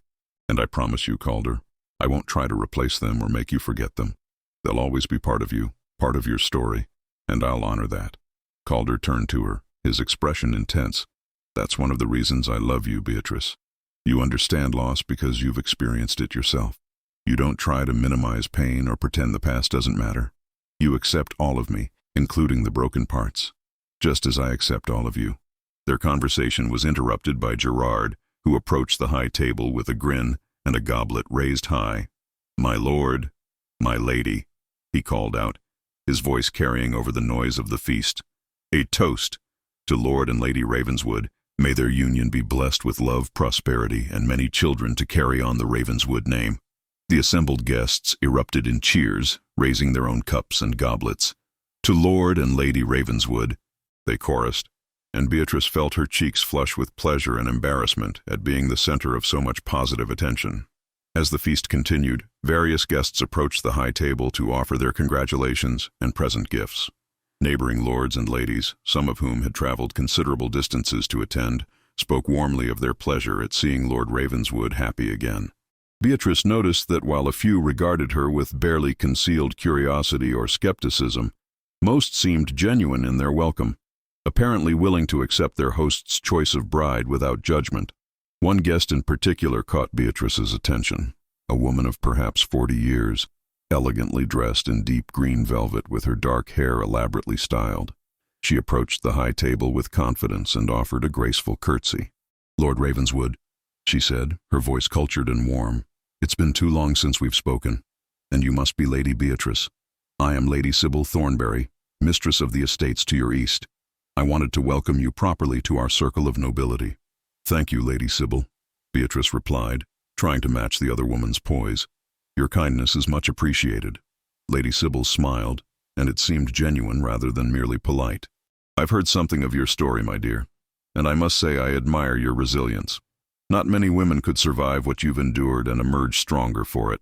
You'll be a valuable addition to our community. I'm certain of it. If you ever need advice or assistance in navigating the complexities of noble society, please don't hesitate to call upon me." The offer was generous, and Beatrice accepted gratefully. As Lady Sybil moved away, Calder leaned over to whisper, "She's one of the most powerful women in this region, both politically and economically. Her late husband left her in control of substantial estates, and she's managed them brilliantly. Her approval will smooth your path considerably with the other noble families." As the evening wore on, the celebration grew more boisterous. Dancers took to the cleared center of the hall, performing traditional reels and country dances with increasing enthusiasm, aided by copious amounts of ale. Musicians played faster and louder, and even some of the more dignified guests were drawn into the revelry. Calder stood and offered his hand to Beatrice. "Dance with me, wife," he said, and the possessive warmth in that last word made her heart flutter. "I'm not a skilled dancer," Beatrice warned as she allowed him to lead her to the floor. "My father could never afford dancing lessons. Neither am I, particularly," Calder admitted with a grin. "Warrior training doesn't include much instruction in courtly dances. We'll muddle through together." They joined the other dancers, and while Beatrice stumbled occasionally and Calder's movements were more powerful than graceful, there was joy in their clumsy efforts. They laughed at their mistakes, steadied each other when the dance grew complex, and by the end of the set, Beatrice was breathless and happy in a way she could never remember being before. As midnight approached, Helena appeared at Beatrice's elbow, Catherine sleeping peacefully in her arms. "I think it's time this little one was put to bed properly," she said with a knowing smile, "and perhaps time for the bride and groom to retire as well. The guests can continue celebrating without you." Beatrice took her daughter, holding her close and breathing in the sweet baby scent. Catherine had been fed and changed and was utterly content, her tiny face peaceful in sleep. "She's been so good today," Beatrice murmured. "Not a single fuss during the entire ceremony or feast." "She knows she's safe and loved," Helena said. "That's all any child really needs. Now go, both of you. Enjoy your wedding night. Anna and I will ensure the guests are properly cared for until they depart." Calder and Beatrice made their farewells to the remaining guests, then walked together through the torch-lit corridors of the manor toward the master chambers. Servants had prepared the rooms beautifully, with fresh rushes on the floor, a fire blazing in the hearth, and candles providing warm, flickering light. A cradle had been placed near the bed for Catherine, lined with soft blankets and positioned where she would be easily reached if she woke during the night. Beatrice laid her daughter in the cradle, tucking the blankets around her carefully. When she turned, she found Calder watching her with an expression of such tenderness that it made her breath catch. He crossed the room in 3 long strides and pulled her into his arms, holding her close against his chest. "I was afraid I'd never feel this way again," he admitted, his voice rough with emotion. "After Marianne and the children died, I thought that part of my life was over, that I'd spend the rest of my days going through the motions of living without ever truly feeling alive. But you've changed that, Beatrice. You've brought light back into my world, given me reasons to hope and dream again." Beatrice reached up to cup his face, feeling the rasp of his evening beard against her palms. "You've given me everything," she said. "A home, a future, safety for my daughter, and love I never expected to find. I'll spend the rest of my life trying to be worthy of your faith in me." "You're already worthy," Calder said firmly. "You were worthy the moment you refused to give up, when you kept fighting for Catherine despite everything the world threw at you. That strength, that determination, that fierce love, those are the qualities I admire most about you." He kissed her then, slow and deep, and Beatrice felt desire kindle low in her belly, different from the brief, fumbling encounter with Henrik that had resulted in Catherine's conception. This was a man who wanted her not just physically but completely, who valued her mind and spirit as much as her body. This was her husband, her partner, someone who would stand with her through whatever trials the future might bring. When they finally parted, both breathing hard, Calder rested his forehead against hers. "Are you certain?" he asked quietly. "We don't have to. I mean, if you need more time, if you're not ready." Beatrice silenced him with another kiss. "I'm certain," she said. "I'm your wife, Calder, and I want to be your wife in every sense. I trust you. I love you. And I'm ready to begin this new chapter of our lives together." The night that followed was everything the fumbling encounter with Henrik had not been. Tender and passionate, patient and exciting, filled with genuine connection and mutual desire. Calder was careful with her, attentive to her responses, making sure she felt pleasure as well as giving it. And when they finally lay tangled together in the aftermath, Beatrice felt a completeness she had never known, a sense of belonging that went soul deep. "I love you," she whispered into the darkness, her head resting on Calder's chest, listening to the steady beat of his heart. "I love you too," he replied, his arms tightening around her. "More than I have words to express. You're my second chance, Beatrice, my opportunity to build a family again, to create a future that honors the past while embracing new possibilities. And I swear to you, I will never take that gift for granted." They drifted into sleep wrapped in each other's arms, and for the first time in longer than either could remember, both slept peacefully, without nightmares or fears, safe in the knowledge that they were loved and valued. The weeks that followed their wedding brought new routines and new responsibilities. Beatrice threw herself into learning everything she needed to know about being Lady Ravenswood. With Lady Sybil's promised assistance and guidance from the manor's longtime servants, she studied household management, the intricacies of estate finances, and the delicate art of political negotiation that came with noble status. She discovered she had a talent for organization and efficiency, skills honed by years of helping her father manage his blacksmith business. Under her direction, the manor household ran more smoothly than it had in years. She also maintained her work at the healing house, refusing to abandon the skills she had worked so hard to develop. Instead, she used her new position to expand the facility, funding the training of additional healers and ensuring every village in Ravenswood lands had access to proper medical care. Catherine thrived under the attention of an entire household. The manor staff doted on her, and Calder proved to be a devoted father, often carrying the baby around the estate as he went about his duties, explaining everything to her in serious tones as though she could understand every word. Beatrice would sometimes watch them together and feel her heart overflow with love and gratitude for the family she had found. Winter arrived in full force, bringing snow and cold winds that howled around the manor's stone walls. But inside, the fires burned bright and warm, and the household settled into comfortable domestic rhythms. Beatrice and Calder grew closer with each passing day, learning each other's habits and preferences, building the kind of intimate partnership that comes from genuine love and mutual respect. It was during one of these quiet winter evenings, with snow falling gently outside and a fire crackling in the hearth, that Beatrice realized she might be pregnant. She had missed her monthly courses, and there were other signs: a sensitivity to certain smells, unusual fatigue, a tenderness in her breasts. She said nothing at first, wanting to be certain before raising hopes that might prove false. But when another month passed with the same symptoms intensifying, she sought out Helena for confirmation. The healer examined her with practiced efficiency, then smiled broadly. "You're with child, my lady. About 2 months along, I'd estimate. The baby should arrive late summer if all goes well." Beatrice pressed a hand to her still flat stomach, feeling a mixture of joy and anxiety. Another child, a brother or sister for Catherine. A baby conceived in love rather than foolish trust, wanted and celebrated rather than shameful and hidden. "Are you certain?" she asked, though she already knew the answer in her heart. "As certain as I can be at this stage," Helena confirmed. "You're healthy and strong, and there's no reason to expect any difficulties. This is wonderful news, Beatrice. Lord Ravenswood will be overjoyed." Beatrice chose to tell Calder that evening after Catherine had been put to bed and they were alone in their chambers. She was nervous despite knowing he would be happy, unsure how to frame the news properly. In the end, she simply took his hand and placed it on her stomach. "There's a baby growing here," she said softly. "Our baby. Due late summer, if Helena's calculations are correct." For a long moment, Calder simply stared at her, his silver eyes wide with shock and something that might have been disbelief.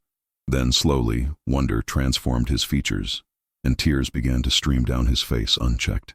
He dropped to his knees before her, pressing his face against her stomach, his shoulders shaking with the force of his emotion.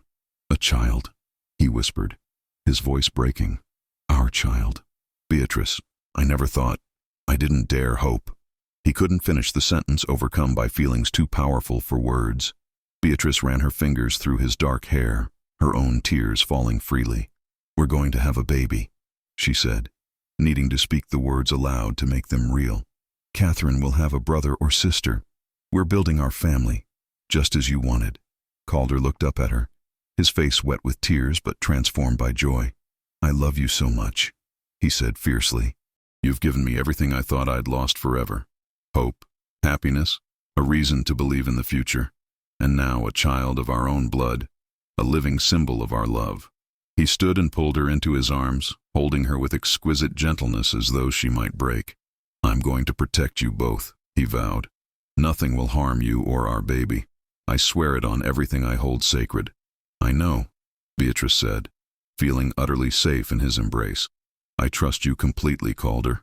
You've never given me reason to doubt you." The news of Lady Ravenswood's pregnancy spread through the estate like wildfire, greeted with universal celebration. The household staff treated Beatrice with even more careful attention than before. Helena fussed over her constantly, and the villagers brought gifts of food and handcrafted baby clothes. Even the neighboring nobles sent congratulations, recognizing this as a sign of the Ravenswood line's continuation and strength.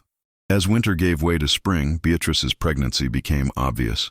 Her belly swelled with new life, and she felt the baby's first movements with wonder and delight. Calder was endlessly fascinated by these changes, spending long evenings with his hand on her stomach, feeling their child kick and move, talking to the baby about the world that awaited them. Catherine, now nearly a year old and beginning to walk, seemed to sense that something important was happening. She would pat her mother's belly and babble in her baby language, making everyone laugh with her apparent attempts to communicate with her future sibling. The adoption papers had been finalized in early spring, and Catherine was now legally Catherine Ravenswood, daughter of Lord and Lady Ravenswood, with all the rights and privileges that entailed. It was during these peaceful months that word reached them from Ashford. A messenger arrived bearing a letter addressed to Lady Beatrice Ravenswood, and when she broke the seal, she found it was from her father, Thomas Thorne. The letter was brief, written in the careful, blocky script of a man more comfortable with hammer and anvil than pen and parchment. He wrote that he had heard of her marriage and her pregnancy, and that he wanted to express his regret for his failure to protect her when she needed him most. He acknowledged that his silence and inaction had been unforgivable, driven by cowardice and concern for his own reputation, rather than love for his daughter. He asked not for forgiveness, saying he knew he did not deserve it, but simply wanted her to know that he thought of her often, that he was glad she had found happiness and safety, and that he hoped someday she might allow him to meet his granddaughter.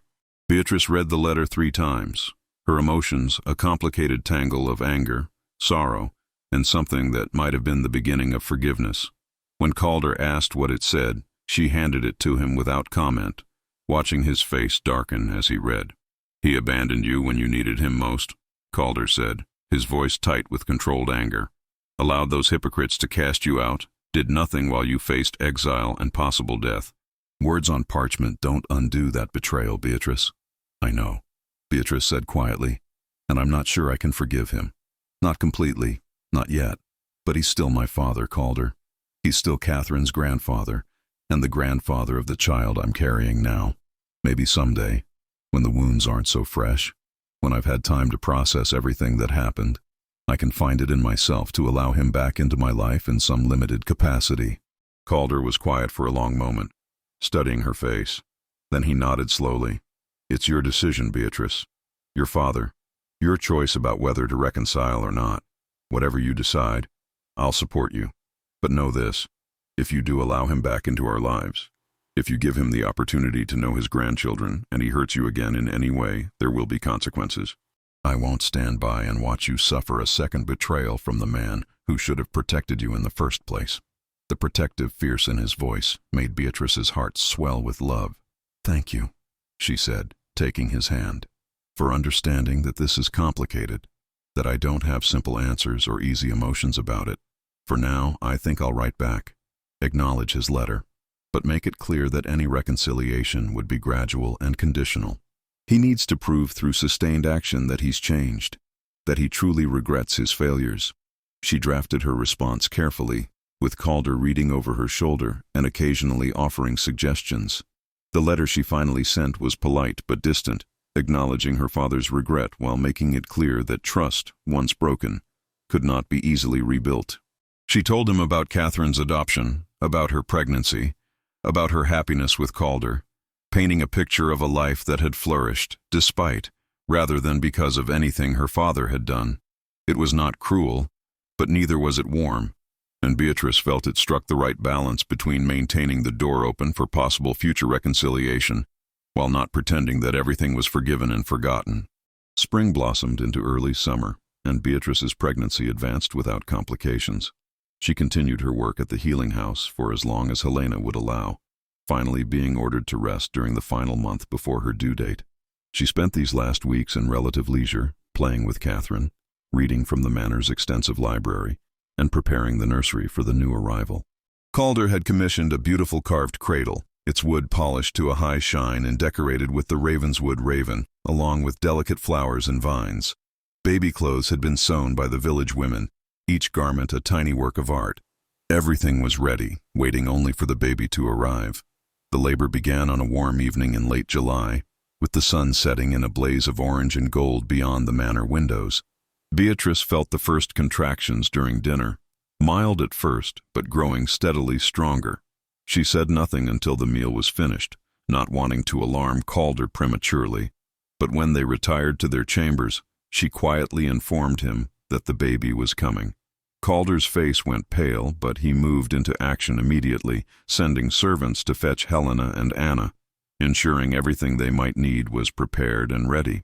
He stayed by Beatrice's side as the contractions intensified, holding her hand, wiping her face with cool cloths, speaking words of encouragement and love. Helena arrived within minutes, took one look at Beatrice, and nodded with satisfaction. Good, strong contractions, properly spaced. This baby is eager to meet the world. Everything looks normal, my lady. You're doing beautifully. The hours that followed tested Beatrice's strength and endurance. Labor was hard work, painful and exhausting, but she had Helena's expertise and Anna's assistance, and most importantly, she had Calder's unwavering presence. He never left her side, never showed anything but complete confidence in her ability to bring their child safely into the world. As dawn broke over the eastern horizon, painting the sky in shades of pink and gold, Beatrice gave one final tremendous push and felt her baby slip free of her body. For a moment there was silence, a held breath, and then the most beautiful sound in the world, a baby's strong, healthy cry. "It's a boy," Helena announced, her voice thick with emotion as she lifted the squalling infant. "A fine, healthy son, my lord, my lady, perfect in every way." Calder's face was wet with tears as Helena placed the baby in his arms. He stared down at his son with an expression of such love and wonder that Beatrice felt fresh tears stream down her own face. "He's beautiful," Calder whispered. "Absolutely beautiful. Look at him, Beatrice. Look at what we made together." Helena placed the baby on Beatrice's chest after cleaning him, and Beatrice felt a rush of love so powerful it was almost painful. This was her son, hers and Calder's, conceived in love and born into a family that wanted him desperately. He had dark hair like his father, and when he opened his eyes, she saw they were the same striking silver, already alert and curious about his new world. "What shall we name him?" Calder asked, sitting on the edge of the bed, one arm around Beatrice, the other supporting their son. Beatrice thought for a moment, then said softly, "Thomas, after my father and after your son who died. A name that honors both our pasts while looking toward the future." Calder's breath caught, and fresh tears spilled down his face. "Thomas Ravenswood," he said, testing the name. "It's perfect. He's perfect. You're perfect. God, Beatrice, I never thought I could be this happy again." Catherine, who had been brought in by one of the servants once the birth was complete, toddled over to the bed, curious about all the fuss. When she saw the baby, her eyes went wide with wonder. "Baby," she said clearly, one of her first real words, reaching out with a chubby hand to gently pat her new brother's arm. "That's right, sweetheart," Beatrice said, her heart overflowing. "This is your baby brother Thomas. You're going to help Mama and Papa take care of him, aren't you? Catherine nodded solemnly, taking her new responsibility seriously even at her young age.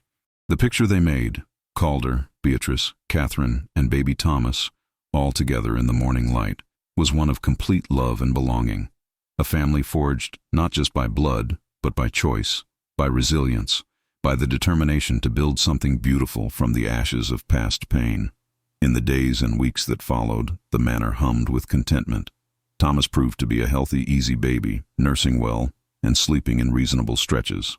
Catherine adjusted to having a sibling with minimal jealousy, seeming to genuinely delight in her role as big sister. Calder was an attentive and devoted father, often found holding Thomas while conducting his daily business, the baby sleeping peacefully against his chest. Word of the birth spread quickly, and congratulations poured in from neighboring estates and even from court. King Edward himself sent a gift, a beautifully crafted silver cup for Thomas, engraved with the Ravenswood crest and a personal message of congratulations. It was a mark of significant favor, indicating that Lord Ravenswood's loyalty and service had not gone unnoticed or unappreciated. One afternoon in early autumn, when Thomas was nearly 2 months old, a visitor arrived at the manor, Thomas Thorne, Beatrice's father. He came alone, on foot, carrying nothing but a small bundle. Gerard brought him to Calder first, as protocol demanded, and Calder summoned Beatrice to the hall to decide whether to receive him. Beatrice stood at the top of the stairs, looking down at her father for the first time since her exile. He had aged in the months since she'd last seen him, his hair grayer, his shoulders more stooped. He held his worn cap in his hands, turning it nervously, and when he saw her, his face crumpled with emotion. "Beatrice," he said, his voice breaking, "my girl, I know I have no right to be here, no right to ask anything of you, but I had to come. I had to see you, to tell you in person how sorry I am, how much I've regretted every day since you left." Calder stood beside Beatrice, his presence a solid, reassuring support. She could feel the tension in him, his protective instincts on high alert, ready to remove her father at the first sign that this visit was causing her pain. But she placed a hand on his arm, silently communicating that she wanted to hear what Thomas Thorne had to say. "Come," she said, her voice steady despite the emotions churning inside her. "We'll speak in the solar, privately." They settled in the comfortable room Beatrice used for her personal business, with Catherine playing on the floor nearby and baby Thomas sleeping in his mother's arms. Thomas Thorne sat across from them, his weathered hands clasped tightly together, tears streaming freely down his face as he took in the sight of his daughter in her fine clothes, healthy and obviously happy, surrounded by the evidence of her new life. "I failed you," he began without preamble. "When you needed your father most, I chose my reputation over your welfare. I let fear and pride keep me silent when I should have fought for you. I watched them drag you to the boundary stones and did nothing. I've lived with that shame every day since, and it's eaten at me like a cancer." He paused, wiping roughly at his eyes. "I don't expect forgiveness. I don't deserve it. But I wanted you to know that I'm proud of you, Beatrice. Proud of your strength, your courage, your determination to survive and build a good life for your daughter, despite everything the world threw at you. You're a better person than I could ever hope to be." Beatrice felt tears prick her own eyes. Part of her wanted to rage at him, to detail every moment of fear and suffering she'd endured because of his failure. But another part, the part that had grown and matured through her trials, recognized that holding on to anger would only poison her own happiness. "I was so hurt," she said quietly, "so betrayed. You were my father. You were supposed to protect me, support me, love me unconditionally. Instead, you chose to preserve your position in a community that valued its own righteousness over basic human compassion." Thomas Thorne nodded, accepting the rebuke. "I know, and I've paid the price. After you left, after word spread that you'd found safety and happiness in Lord Ravenswood's lands, people began to question how I could have let my own daughter be exiled. My reputation in Ashford is ruined anyway, destroyed not by your supposed sin, but by my cowardice. I've lost customers, lost respect, lost any standing I once had, and I deserve every bit of it." "What do you want from me?" Beatrice asked. "Why come here now?" "I want nothing," her father said firmly. "Nothing except perhaps the chance to know my grandchildren, to be part of their lives in whatever small way you might allow. I'm not asking to be welcomed back as though nothing happened. I'm not asking you to forget or fully forgive. I'm just asking for the chance to prove, through consistent action over time, that I've learned from my failures and become a better man because of them. Beatrice looked at Calder, seeing her own conflicted feelings reflected in his eyes. He would support whatever decision she made, but she could also see that he was willing to give her father a chance, albeit a carefully monitored one. You can stay in one of the cottages in the village, Beatrice decided finally. Not in the manor. Not yet. You'll need to work for your keep. There's always need for a skilled blacksmith, and our village smith could use an assistant. You can visit occasionally, under supervision, and spend time with Catherine and Thomas. But this is conditional, Father. One betrayal, one broken promise, one moment where I feel you're not genuine in your remorse, and you'll be sent away permanently. Do you understand? Thomas Thorne nodded eagerly, relief flooding his features. I understand, and I accept your terms gratefully. I'll prove myself to you, Beatrice. However long it takes, I'll show you that I've changed, that I'm worthy of being called your father again. Calder spoke for the first time since they'd entered the solar, his voice firm but not unkind. Master Thorne, understand that my first loyalty is to my wife and children. If you cause Beatrice any pain, if you give me any reason to doubt your sincerity, you won't simply be sent away. You'll be banned from my lands entirely. I've given my wife everything I have to give. I won't stand by while anyone, including her own father, threatens her happiness.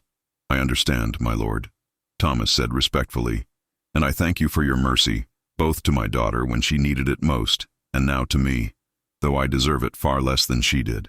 In the months that followed, Thomas Thorne proved as good as his word. He worked diligently in the village smithy, kept to the terms Beatrice had set, and approached his supervised visits with his grandchildren with humble gratitude rather than entitled expectation. Slowly, painfully, the relationship between father and daughter began to heal, though it would never be quite what it had been before her exile. As autumn deepened toward winter once again, the Ravenswood household settled into comfortable rhythms.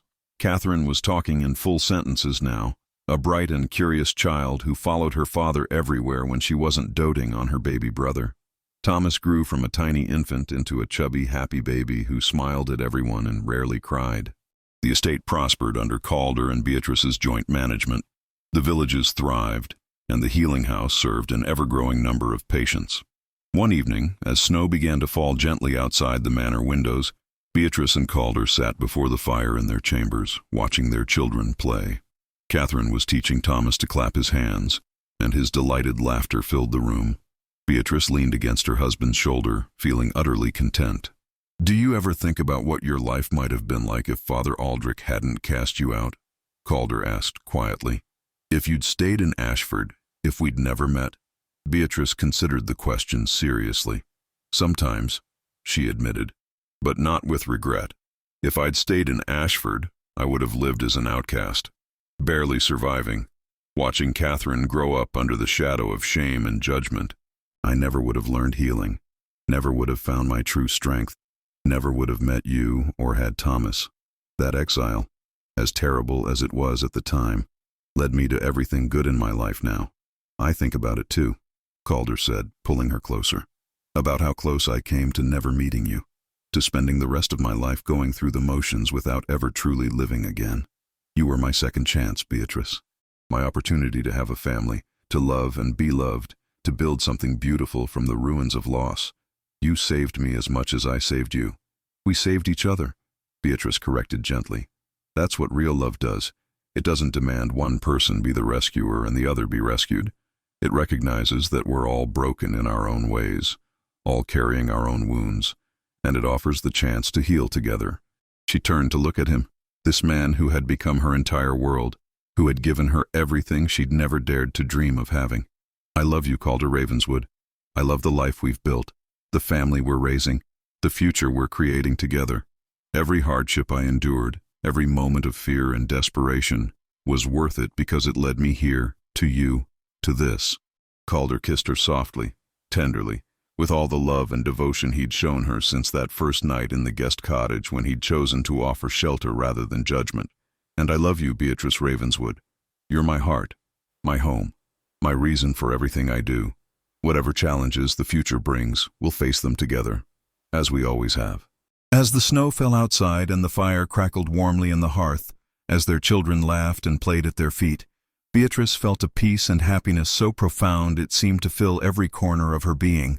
She had been cast out by those who claimed to serve a merciful God, exiled by people who valued judgment over compassion.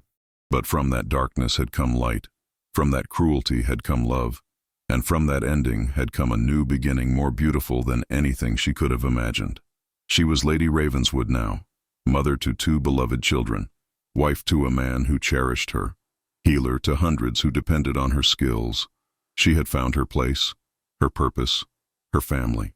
And though the path that had brought her here had been difficult and painful, she would not change a single step of it, because every step had been necessary to bring her to this moment, to this life, to this love. The story that had begun with exile and desperation had transformed into one of triumph and joy. And as Beatrice looked at her husband and children, as she contemplated the future stretching before them full of promise and possibility, she knew with absolute certainty that this was exactly where she was meant to be, that she had finally, truly come home.